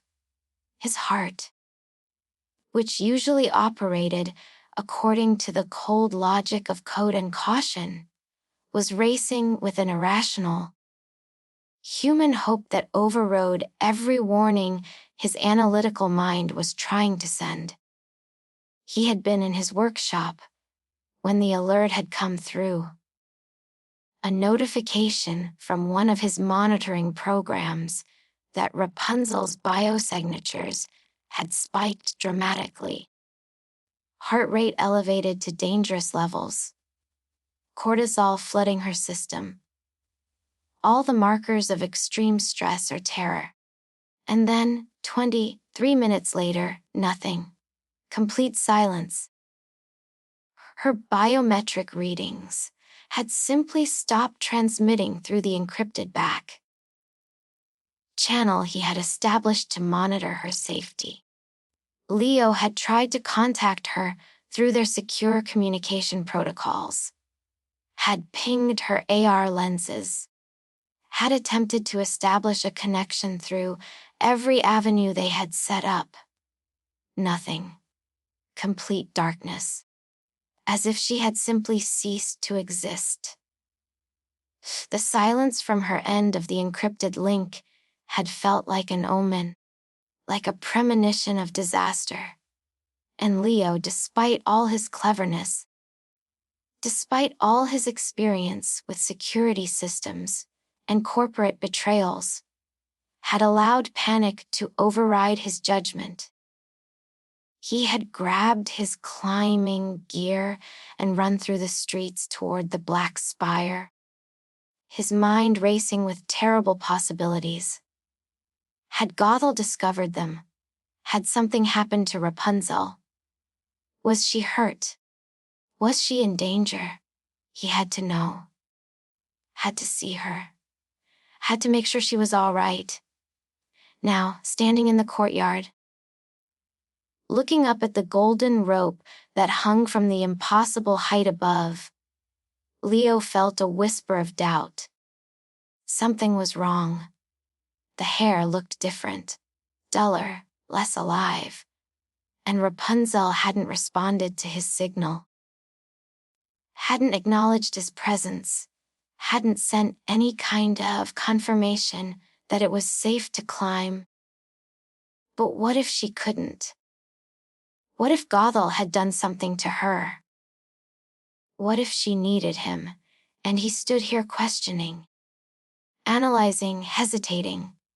Rapunzel, Rapunzel, he whispered, grabbing the hair with both hands. The strands felt cold beneath his palms, lifeless in a way they never had before. I'm coming. He began to climb. It was harder this time. The hair didn't grip his hands the way it usually did. There was no electromagnetic pulse running through it, no warm vibration of life. It was just rope, strong rope, but dead inert. Leo climbed anyway, with a desperate speed that made his muscles scream. His boots scuffing against the obsidian glass of the tower as he hauled himself upward. His breath came in ragged gasps. His arms burned with effort, but he didn't slow down, didn't pause to rest. Rapunzel needed him. Nothing else mattered. When his hands finally reached the ledge of the circular window, when he swung himself over the frame and tumbled into the room, his lungs were burning with the thin air at this altitude, and his vision was swimming with spots from the exertion. Rapunzel, he called out, his voice hoarse and breathless. I have a plan. I found a way to. Leo's voice died in his throat. The room was dark, save for the blue luminescence of eyes that glowed in the shadows like the eyes of a predator, reflecting firelight. Dame Gothel was standing by the anchor post, holding the severed end of the hair in her hand, perfectly still, perfectly composed, like a statue carved from moonlight and malice. She stepped into the light, and Leo felt his blood turn to ice. A plan? Gothel asked, her voice a low, terrifying hum that seemed to vibrate through the floor, through his bones, through the very air he was trying to breathe. The only plan here, Leo, was mine. And you were never a part of the final version. Leo looked around frantically, his eyes scanning the apartment for any sign of Rapunzel. The room looked different, cleaner, somehow. Sterile. As if it had been scrubbed of all evidence of habitation, all traces of the girl who had lived here. Where is she? He demanded, his voice cracking with fear and rage and desperation. What have you done with her? She has been archived. Gothel sneered, stepping closer. The liquid metal of her gown rippled with each movement, catching the light in hypnotic patterns. Stored in a location where your little drones and your petty codes can never reach. She is safe from corruption, safe from viruses like you. She tilted her head, studying him the way an entomologist might study an insect pinned to a board. You thought you could breach my tower? She asked, and there was genuine curiosity in her voice. As if she couldn't quite comprehend how someone could be so foolish. You thought you could steal my masterpiece, the most valuable creation in this entire city. Did you really believe I wouldn't notice? Wouldn't monitor every second of her existence? Leo's hand moved toward his jacket, toward the frequency scrambler he kept in an inside pocket. A device that could disrupt electromagnetic fields, that might give him a chance against Gothel's systems. But Gothel was faster. She raised a hand, and the apartment's defense system roared to life. The glass walls shimmered as if they had suddenly become liquid, and from hidden panels in the ceiling, a swarm emerged. Thorn bots. Leo had heard of them. Tiny, jagged drones the size of dragonflies that Gothel used for internal security. They were legendary in the hacking community, whispered about in forums as the reason you never, ever tried to physically infiltrate Gothel's spaces. They didn't have wings. They moved on pulses of magnetic energy, riding the electromagnetic fields that permeated the tower. Their edges were sharp enough to slice through bone. Their tips were equipped with laser cutters that could burn through retinas with surgical precision. And there were hundreds of them.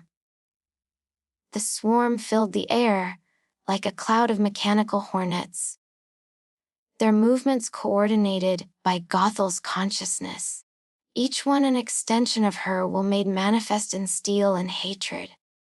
Get back! Leo shouted, reaching for his frequency scrambler with desperate speed. But Gothel was faster. She had predicted his movement before he made it, had calculated the trajectory of his hand, the location of his device. She triggered a localized gravity pulse.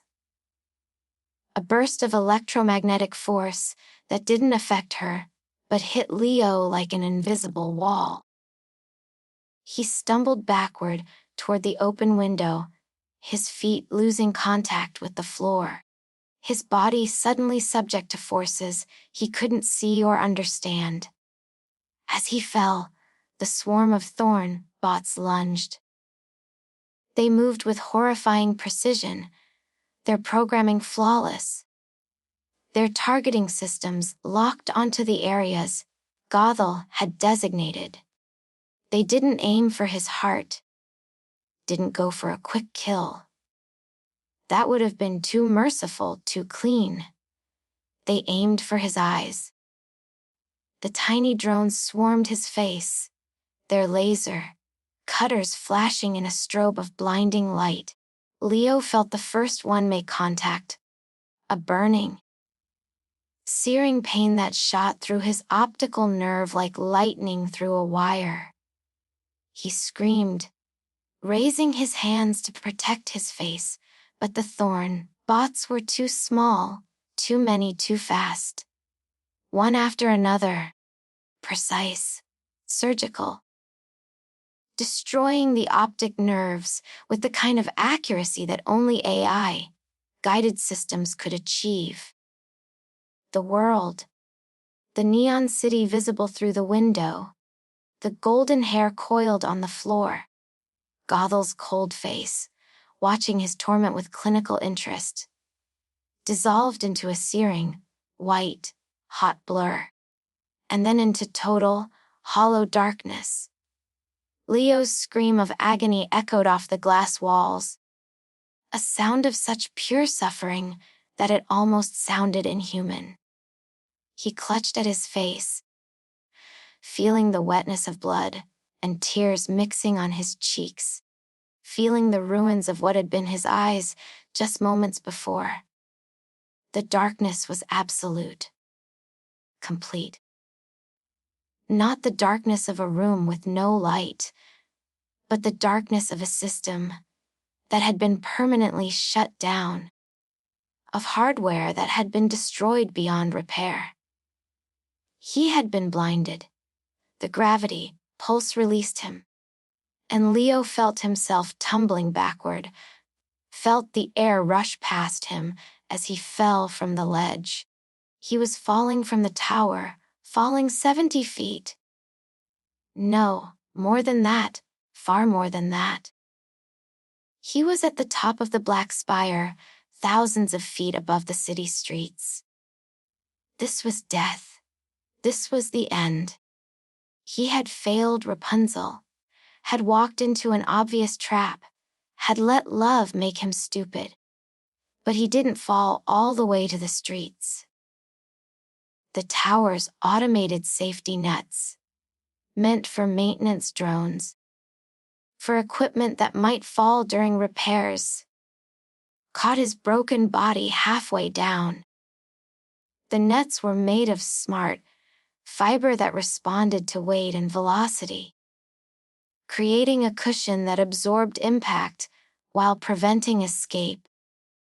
Leo landed in the net with a force that knocked the air from his lungs and sent fresh waves of agony through his ruined face.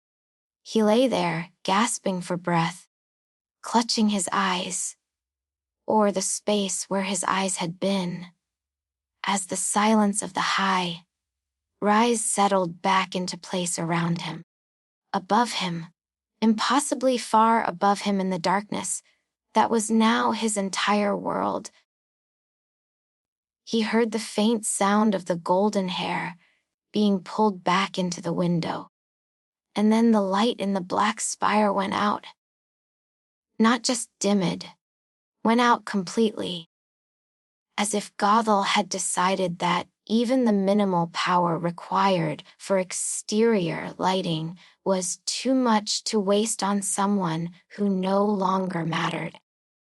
Leo lay in the net, blind and broken and bleeding, his mind struggling to process what had just happened. The pain in his face was extraordinary, beyond anything he had experienced, beyond what he had thought possible to feel and remain conscious. But worse than the pain was the darkness. The absolute, eternal darkness that would be his companion for the rest of his life. He couldn't see the city below, couldn't see the neon lights that had been his world, the digital displays that had been his language, the code that had been his art. He couldn't see Rapunzel's face. Would never see her again. Would never know if she was safe, if she was alive, if she even knew what had happened to him. Rapunzel, he whispered into the darkness, his voice broken and raw from screaming. I'm sorry. I'm so sorry. The net held him like a cradle, or a tomb. The smart fiber monitored his vitals, ensuring he wouldn't die from his injuries, ensuring he would survive to face the consequences of his intrusion. Hours passed. The pain gradually subsided from excruciating to merely unbearable. The bleeding stopped. The thorn bots had been precise. They had destroyed his optic nerves without damaging anything else vital. He would live, but he would live in darkness. Eventually, he had no idea how long it had been. With no visual reference, and his sense of time completely disrupted by pain and shock, Leo felt the net begin to descend. Slowly, carefully, it lowered him toward the ground, depositing him in an alley behind the black spire like a piece of broken equipment that had been discarded. The moment he touched solid ground, the net released him and retracted, disappearing back into the tower's infrastructure. Leo lay on the cold pavement, alone in the darkness, and understood the full cruelty of Gothel's punishment. She hadn't killed him, hadn't deleted him from the system. She had done something worse. She had let him live. Broken, blind, powerless. She had taken away the thing he relied on most, his ability to see, to analyze, to understand the world through visual data. She had reduced him from the hacker prince to just another blind beggar in the lower sectors. And she had made sure he would spend the rest of his life knowing that he had failed. That Rapunzel was gone, taken to some unknown location, suffering because of his arrogance, his confidence, his belief that he could outsmart a woman who had merged with the city's very infrastructure. Above him, the black spire rose into the darkness he could no longer see, indifferent to his suffering, impervious to his rage. And somewhere impossibly far away, Rapunzel was alone, believing he had abandoned her, believing he had never truly cared. The trap had been perfect, and Leo had walked into it with his eyes wide open. Now his eyes would never open again. Chapter 11. Wandering the modern world, Leo awoke to a world that had been stripped of its color and its light. There was no neon blue pulsing from the signs that lined the streets. No digital amber from the advertisements that covered every surface. No golden glow from windows high above. There was only the sound of the city. A crushing, mechanical roar that felt like a physical weight against his chest, against his skull, against the empty spaces where his eyes had been. He was lying in an alley, though he didn't immediately remember how he had gotten there. The pavement beneath him was cold and wet, with something that might have been rain or might have been runoff from the condensation systems that dripped constantly from the buildings above. He could smell garbage and chemicals and the distinctive scent of ozone that meant electrical systems running nearby. For a moment, just a brief, merciful moment before full consciousness returned, he didn't remember what had happened, didn't remember the climb, the trap, the thorn bots. Then he tried to open his eyes. The darkness didn't change, didn't lighten, didn't offer even a hint of variation. And he remembered everything. Leo's hands flew to his face, fingers exploring the damage with horrified fascination. His eyelids were intact. The thorn bots had been surgically precise, had left the external structures untouched. But when he pressed gently against his closed eyes, he felt nothing. No pain, no pressure, no sensation at all. The optic nerves were gone, scorched, disconnected from the visual world by Gothel's cruel magic. He was blind. Permanently, irreversibly blind. Leo felt a scream building in his chest, felt it clawing its way up his throat. But what emerged wasn't a scream, it was a sob. Broken, defeated. The sound of a man who had lost everything. He was no longer the hacker prince, the master of the grid, the genius who could see patterns in code and vulnerabilities in systems. He was a shadow among shadows. lost in the concrete labyrinth of the lower sectors, with no way to navigate, no way to interface with the digital world that had been his domain. "I have to find her," Leo whispered to the darkness, his voice cracking. "I have to find Rapunzel." It was an absurd thought. Impossible. He had no idea where Gothel had taken her. No way to search databases or hack into surveillance systems. No way to see the screens. That would have been his tools, his weapons, his path to answers. But it was the only thought he could hold on to. The only purpose that kept him from simply lying in that alley until the city's cleanup systems swept him away with the rest of the garbage. He had to find her. Had to know she was alive. Had to tell her that he had tried, that he had come for her, that his failure hadn't been for lack of caring. Leo pulled himself to his hands and knees, then slowly, painfully, to his feet.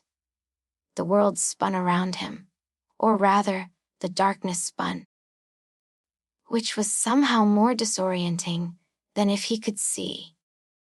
His inner ear told him he was vertical, but without visual confirmation, his brain couldn't quite believe it. He took a step forward and immediately walked into a wall. The impact wasn't hard, but it sent him stumbling backward, his hands reaching out to catch himself. He found what felt like a dumpster, gripped its edge, used it to orient himself. This was his life now. This was what Gothel had reduced him to. Leo spent the first 3 days in a haze of pain and disorientation. His ruined eyes throbbed with a deep, constant ache that no amount of scavenged painkillers could fully ease. His sense of balance was completely disrupted. Without visual cues, he couldn't walk in a straight line, couldn't gauge distances, couldn't navigate the simplest obstacles. He fell. Constantly. His knees and palms became a map of bruises and scrapes. He walked into walls, into posts, into other people who cursed at him and shoved him aside. But he was a man of technology, and even in his darkness, even in his despair, he turned to the only tools he had left. He managed to scavenge a haptic cane from a scrap heap in Sector 8, a device designed for the blind that vibrated against his palm with different patterns to warn him of obstacles. The cane had been damaged, its battery half dead, but Leo managed to repair it using touch alone, his fingers remembering what his eyes could no longer see. Obstacle detected. 3 meters? The cane's automated voice droned in his ear through a small speaker. Curb ahead. 2 meters. Traffic pattern heavy. The voice was monotone, emotionless, nothing like Rapunzel's. But it was better than silence. Better than the absolute isolation of his darkness. He scavenged a battered earpiece from the same hip. A neural interface device that could translate certain types of digital signals into audio. It was old technology, probably a decade out of date, but it still worked. With it, he could hear the electromagnetic signals around him, could sense when he was near power lines, or data terminals, or communication arrays. It wasn't sight. It would never be sight. But it was better than nothing. For months, Leo wandered. He didn't seek out his old life, didn't try to return to his workshop, or access his accounts, or reconnect with the clients who had paid him for his hacking services. That life was over. That person, the confident hacker prince who had thought himself untouchable, was dead. He moved through the city like a ghost, listening. He listened to the chatter of the data, streams that his earpiece could intercept. He listened to the hum of the passing drones. He listened to the whispers of the street dwellers, to the conversations that flowed around him like water around a stone. He was looking for a specific frequency, a song that didn't belong in the static, a voice he would recognize anywhere, even in the chaos of 10 million other voices. Have you heard a voice? He would ask the merchants in the night markets, his blind eyes turned toward where he hoped their faces were. A girl's voice, beautiful, singing on frequencies that shouldn't exist. Move along, blind man, they would growl, pushing him aside with rough hands. The only voices here are the advertisements and the sirens. You're blocking my stall. But Leo didn't stop, couldn't stop. He used his remaining tech skills to feel the network. He would find public terminals, places where data flowed freely, where anyone could plug in, and he would interface with them through audio alone. His fingers would fly across keyboards he couldn't see, typing commands from memory, navigating systems through sound and haptic feedback.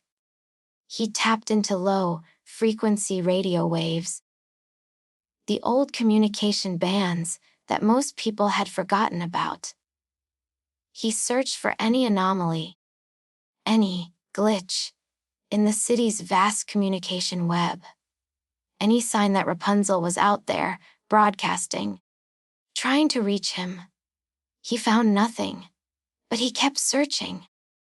Leo lived on synthesized scraps, nutrient paste from dispensers in the charity stations, food that tasted like nothing but kept him alive. He slept in the vents of server farms where the heat reminded him of warmer times, of the warmth he had felt when Rapunzel's hair had pulsed beneath his hands, alive and vibrant. His appearance changed dramatically. His hair grew long and tangled because he couldn't see to cut it, couldn't find anyone who would help a blind vagrant with grooming. His clothes became worn to rags, torn and stained from his constant falls, from sleeping in alleys and crawling through vents.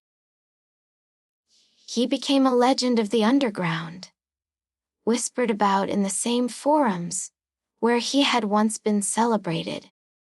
The blind hacker who searched for a ghost.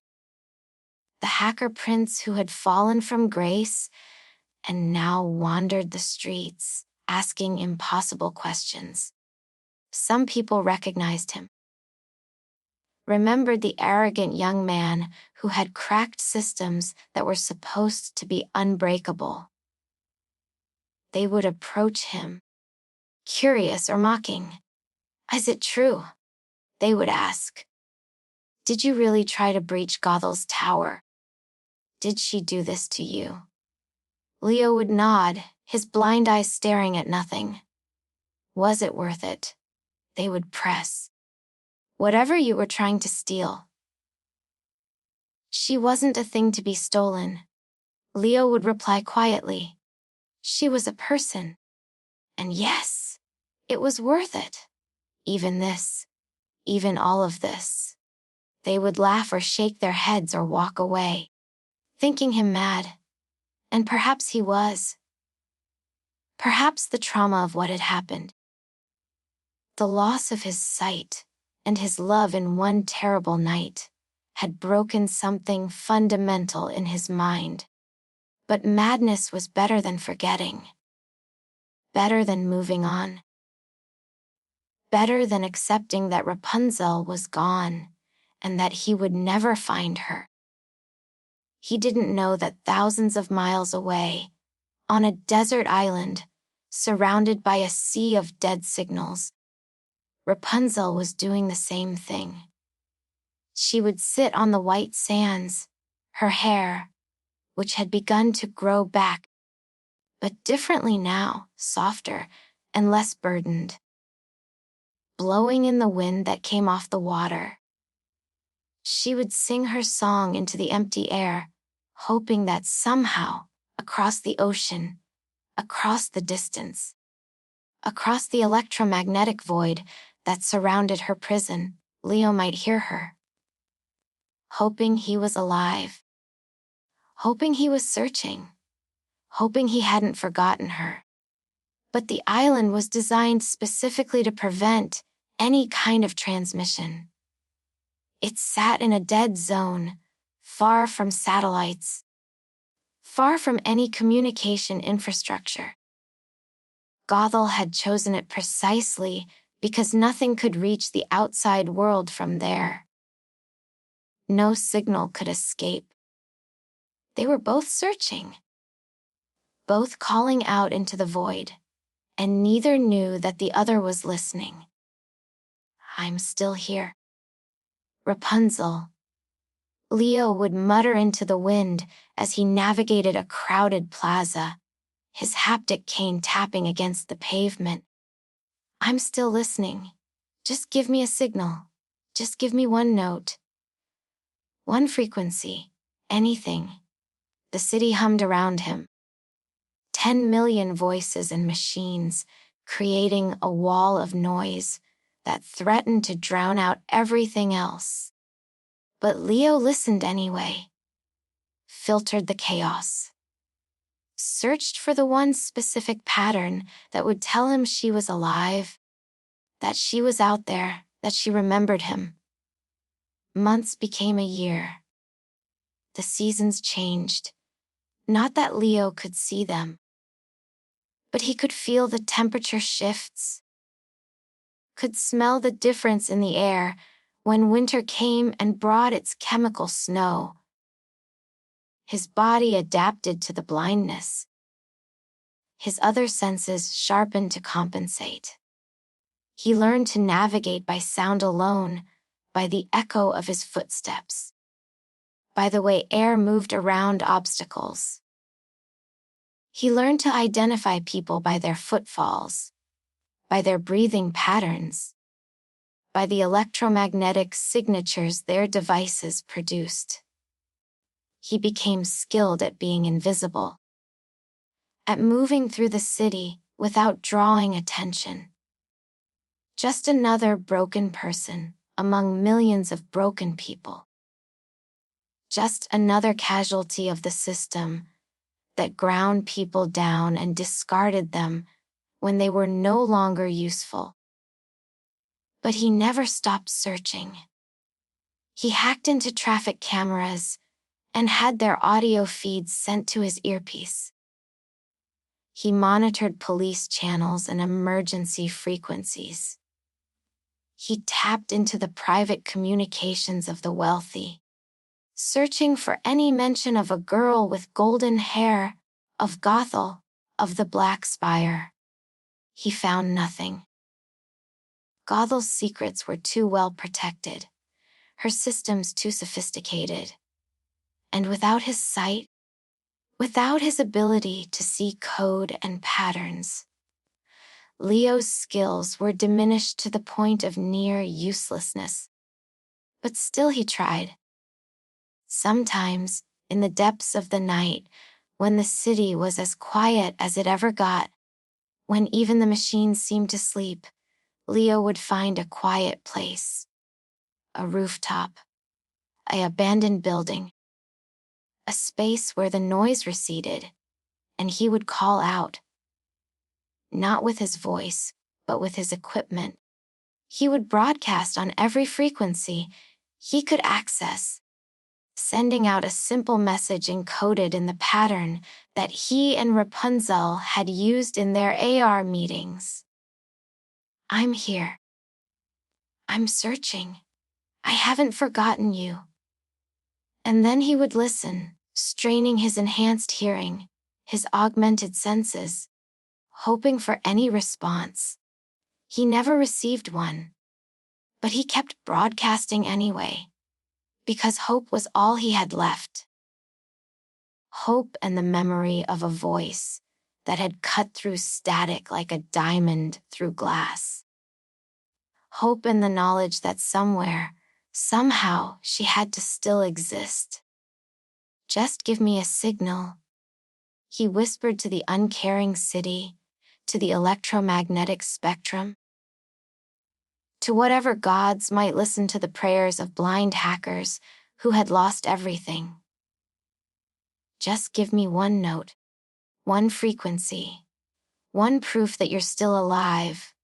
The city didn't answer. It never did. But Leo kept listening anyway.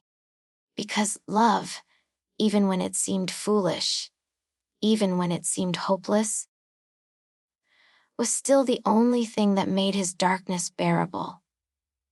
And somewhere, across thousands of miles of ocean, Rapunzel sang to the empty sky, not knowing that her voice had no way to reach him, that the island's isolation was absolute. They were both prisoners now, both searching, both alone, but neither had given up, not yet.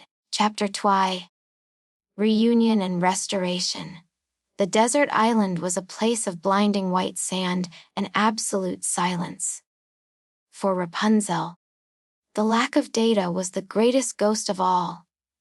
There were no screens here, no holographic displays, no streams of information flowing through the air, no electromagnetic hum that she had grown so accustomed to in the tower that she had stopped noticing it until it was gone. There was only sand and sky and water, only the primitive, analog world that humans had lived in for millennia before technology had reshaped everything. The island was small, perhaps 2 miles across at its widest point. It was covered in white sand so fine, it felt like powder between her toes, and dotted with a few hardy palm trees that somehow survived despite the lack of fresh water. A small freshwater spring bubbled up near the center of the island, providing just enough water to sustain life. And around the edges, the ocean stretched to the horizon in every direction. An endless expanse of blue that looked beautiful and felt like the bars of the largest cage ever built. There were no buildings, no technology, no signal of any kind. Gothel had chosen well. This place existed outside the network, in a dead zone where satellites didn't pass and communication infrastructure had never been built. Rapunzel was utterly, completely isolated. At first, the silence had been terrifying. After 18 years of constant surveillance, of sensors monitoring her every breath, of the electromagnetic hum of technology surrounding her always, the absence of it felt like suffocation. She had paced the beach for hours, days, searching for any sign of connection to the world she had known. But there was nothing. Just sand and water and sky. She had no idea how long she had been here, without devices to track time, without the regular rhythms of Gothel's visits, or the city's day.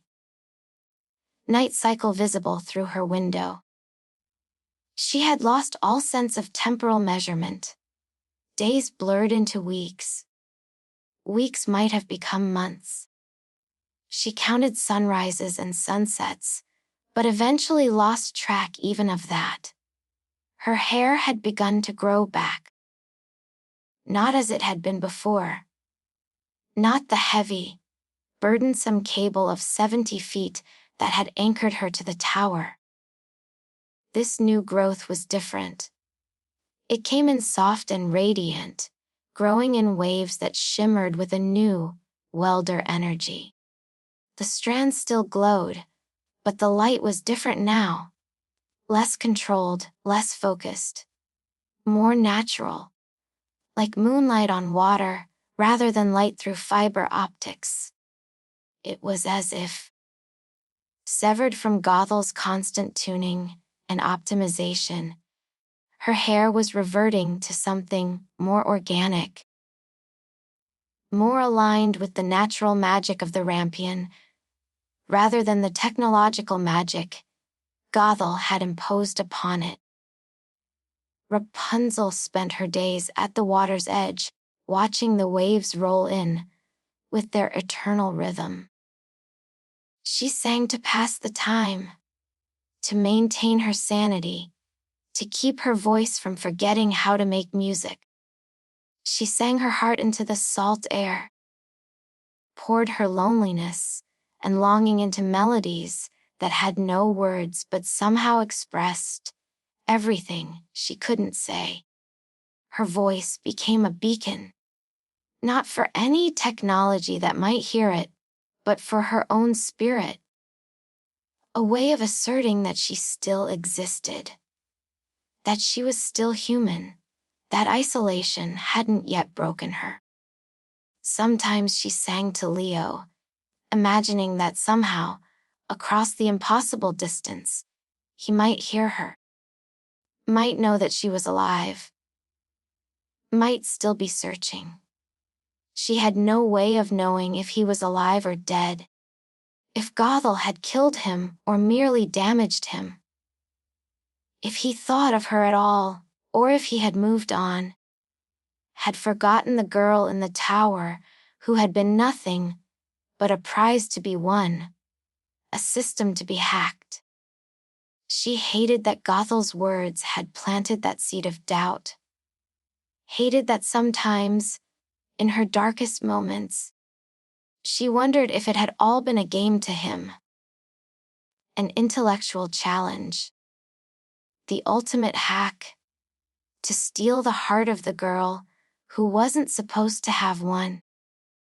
But then, she would remember the way he had looked at her, the way his voice had softened when he told her about the world below, the way he had built entire worlds in AR just so they could walk through them together. That hadn't been manipulation. That had been real. Or she had to believe it was real, because if it wasn't, then she had lost everything for nothing. "I'm still here, Leo," she would whisper to the ocean, to the wind, to the empty sky. "I'm still singing. Can you hear me?" The ocean didn't answer. It never did. But she kept singing anyway. Back in the city, Leo had reached the edge of the docks. He could smell the ocean before he could hear it. A scent of salt and decay, and vast emptiness that was completely different from the chemical smells of the city proper. The docks were in Sector 2, the industrial waterfront where cargo came in from the offshore, manufacturing platforms, where the city's waste was loaded onto barges and sent out to sea. It was also where the smugglers operated, the black market dealers who moved goods and people beyond the reach of official channels. Leo had come here following a lead, so thin it barely qualified as a lead at all. A faint, rhythmic pulse he had detected in the global network. A tiny, recurring anomaly buried in the background noise of oceanic monitoring systems. It was barely there, easily dismissed as equipment malfunction or environmental interference. But the tempo matched. The frequency pattern was eerily similar to Rapunzel's favorite song, the melody she had sung most often in their AR meetings. It could have been coincidence. Probably was coincidence. The ocean was full of rhythmic patterns, waves, currents, tides. Any of them could create interference that looked like a signal. But Leo had been searching for over a year, and this was the first thing that had even remotely resembled a clue. So he had followed it, had traced the signal's origin to a coordinate point in the ocean, thousands of miles from the city, had spent his last credits, the remnants of accounts he hadn't touched since the blinding, money that had sat unused while he wandered the streets, to bribe a smuggler to take him there. The smuggler was a woman named Kira, weathered and suspicious, who operated a small vessel that was more rust than metal. "You know this is crazy, right?" she said as she helped Leo board her boat, guiding his hands to the railing. "That coordinate you gave me. There's nothing out there. No platforms, no settlements, nothing. Just open ocean." "I know," Leo said quietly. "And you want me to take you there anyway, a blind man. To the middle of nowhere." "Yes." Kira was quiet for a moment, studying him. Leo couldn't see her expression, but he could hear the skepticism in her silence. "You're looking for someone," she finally said. It wasn't a question. Must be important. To spend everything you have on what's probably a wild chase across empty water. "She is," Leo said simply. "She's everything." Kira sighed, and Leo heard her footsteps move toward the boat's controls. "Love makes people do stupid things," she muttered. "But I suppose stupid things are the only ones worth doing." Strap in. It's a 3-day journey. The journey was the longest 3 days of Leo's life. Without sight. Without any reference points. He had no sense of progress, no way to measure the distance they covered. There was only the constant motion of the boat, the smell of salt water, the sound of the engine grinding away. Kira checked on him periodically, brought him synthesized food and water, made sure he didn't fall overboard during the rougher passages. "You really can't see anything?" she asked him on the second day. "Nothing," Leo confirmed. "Then how will you know if we find her?" "I'll know her voice," Leo said with absolute certainty. "I'd recognize it anywhere." On the third day, the boat's engine changed pitch, slowing as they approached the coordinates. "Well," Kira said, and Leo could hear the surprise in her voice. "I'll be damned. There actually is something out here." "What do you see?" "An island. Small. Looks completely natural. No structures, no tech that I can detect. Just sand and some vegetation. And..." She paused. "What?" "There's someone on the beach. A girl. She's got the longest hair I've ever seen." Leo's heart stopped. "Take me to shore," he said, his voice urgent. "Please. As close as you can get." The boat's engine rumbled as Kira maneuvered it toward the beach. When they got as close as the shallow water would allow, she helped Leo to the railing. "You'll have to wade from here," she said. "Maybe 30 feet to the beach. Can you manage?" "Yes," Leo said. Already climbing over the railing. The water was warm and came up to his knees. His haptic cane was useless in the soft sand beneath the water, But he moved forward anyway, stumbling, nearly falling, driven by desperate hope. When his feet touched dry sand, he called out, his voice thin and parched from the ocean air. Rapunzel. The word came out broken, uncertain. Are you there? In the distance, the singing stopped. Rapunzel stood up from where she had been sitting at the water's edge, her eyes widening as she saw the boat. The first sign of civilization she had seen since arriving on this island, however long ago.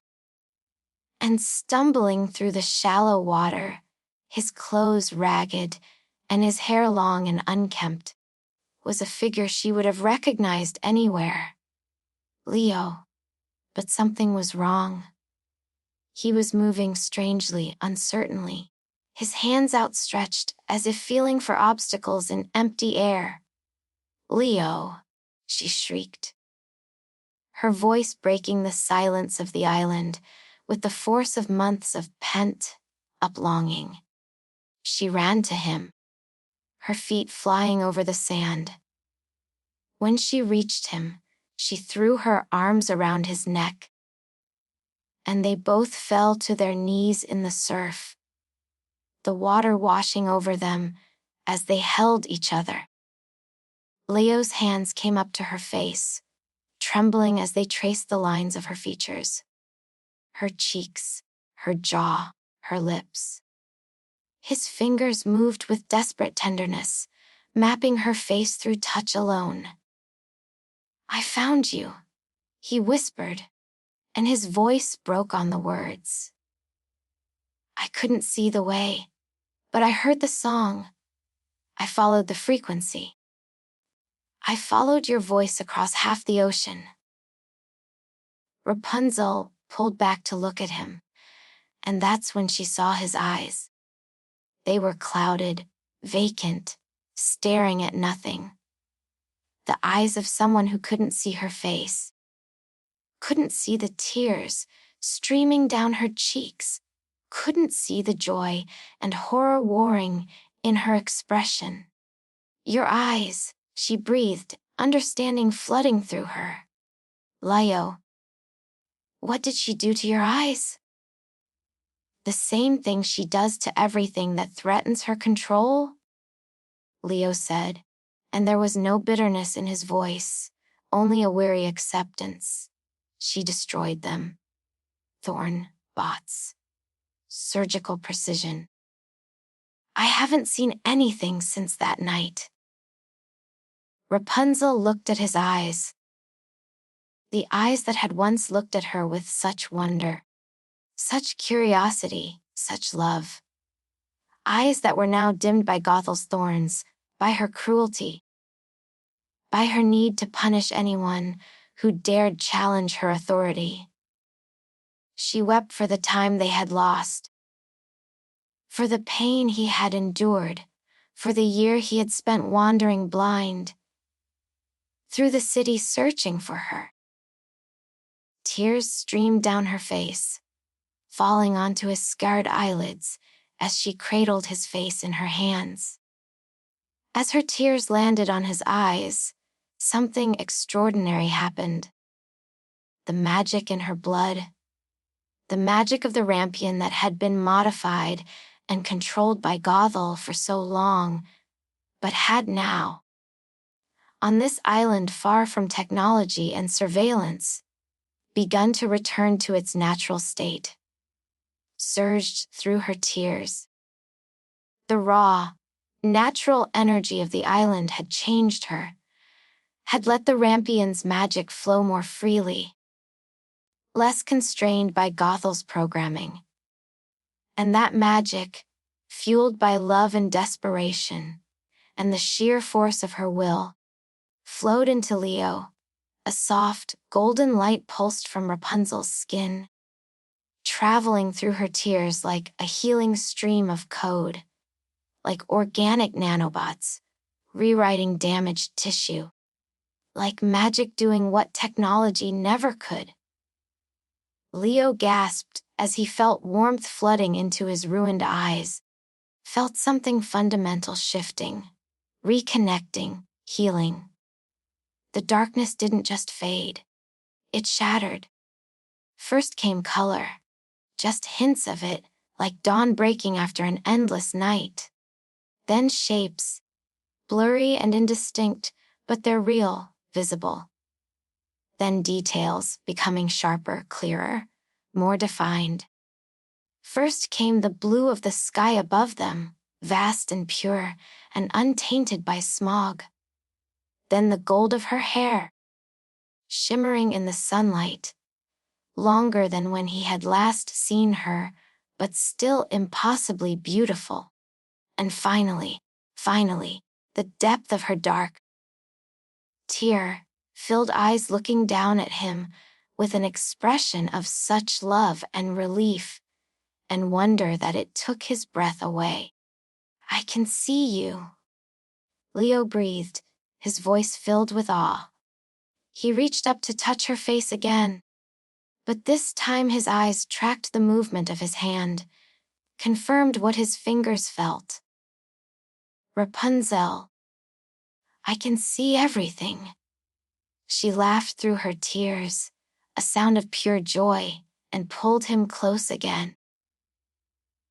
They held each other on that beach for a long time, the water lapping at their knees, the sun warm on their backs, the boat bobbing in the waves nearby, with Kira watching from the deck, with an expression of wonder. "I thought I'd lost you," Rapunzel whispered against his shoulder. "I thought Gothel had killed you. I thought I'd never see you again." "I thought the same," Leo admitted. "Every day I searched. Every day I found nothing. But I couldn't stop. Couldn't give up, even when it seemed impossible." "How did you find me?" "I heard you," he said simply. "Your song. It created interference in the oceanic monitoring systems. Just a tiny anomaly, barely detectable. But I knew that rhythm. I'd know your voice anywhere, even filtered through 1,000 miles of ocean and electromagnetic noise."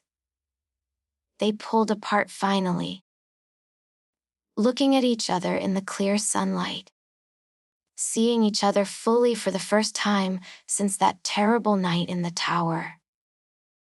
Leo looked different. Thinner, weathered, marked by suffering in ways that made Rapunzel's heart ache.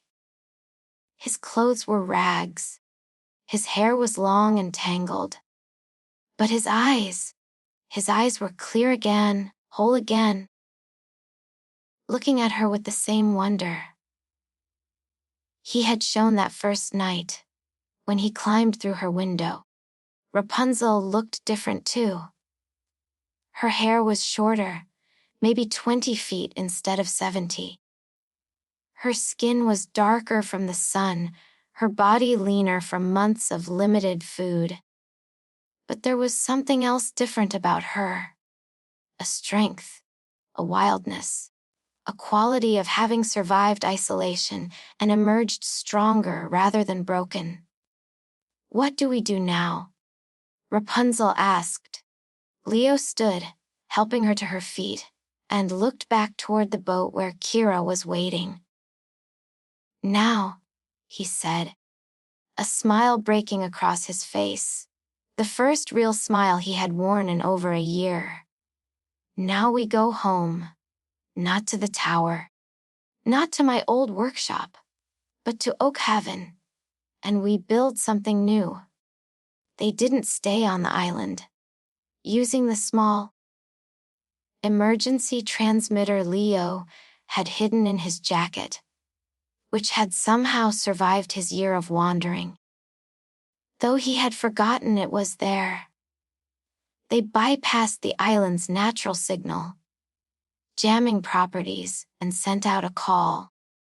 Within hours, a private craft appeared on the horizon, sent by Leo's old allies, people who still owed him favors. who still respected what he had been before his fall. The journey back to Oak Haven took 3 days. Leo and Rapunzel spent most of it on the deck, talking, sharing their stories of the year apart. Beginning the long process of healing from the trauma they had both endured. When they finally saw the city on the horizon, that familiar gray smog, that constellation of neon lights, Rapunzel felt a complicated mix of emotions. Fear of returning to the place where Gothel held power, but also hope, because Leo was beside her, because she was returning as a free person rather than a prisoner. They returned to Oak Haven, but they did not go back to the slums of Sector 7 or to Leo's abandoned workshop. Instead, they found a small apartment in Sector 6, a middle ground district, where they could begin their new life together. And together, they founded EtherTech. It wasn't a company built on walls and firewalls, on isolation and control. It was built on connection, on the principle that technology should bring people together, not divide them. That data should flow freely, not be hoarded by those in power. They used the unique properties of Rapunzel's hair, which had continued to grow, though never again to 70 feet. As if it knew that kind of length was a burden rather than a gift.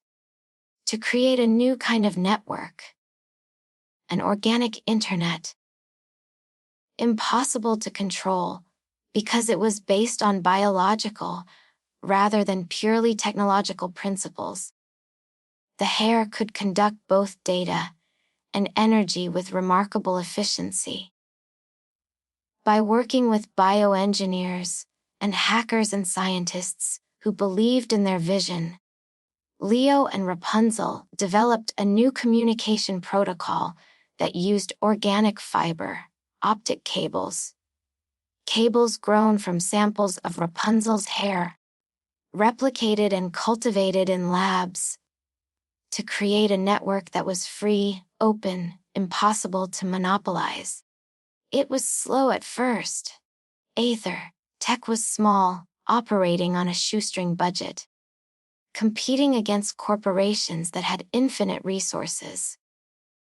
But their technology was revolutionary, and word spread. Dame Gothel's Black Spire became obsolete as the city's inhabitants moved toward this new, open light. Her monopoly on data and communication began to crumble. Her power, which had seemed absolute, proved to be as fragile as any other empire when its foundation was challenged.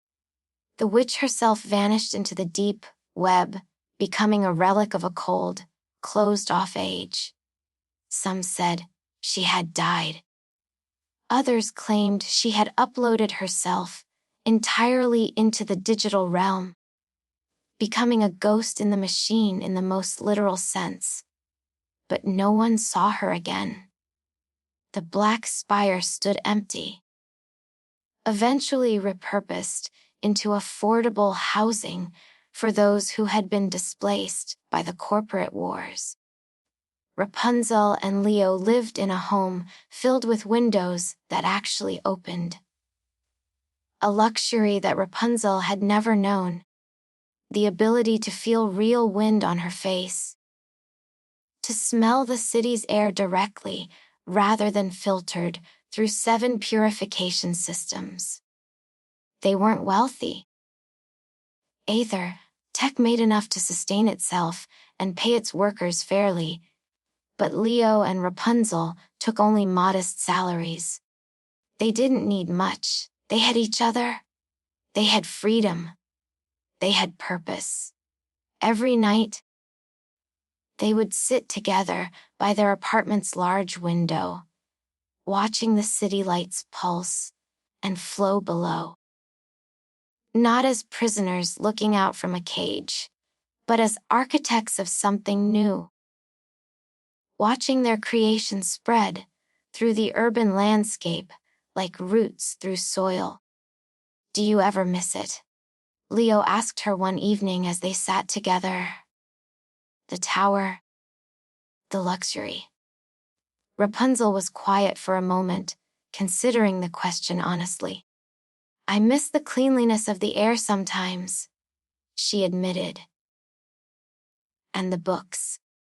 I had access to so much knowledge there. But no, I don't miss the cage, no matter how gilded. This, she gestured around their small apartment. At the city visible through their window, at Leo beside her. This is so much better. This is real.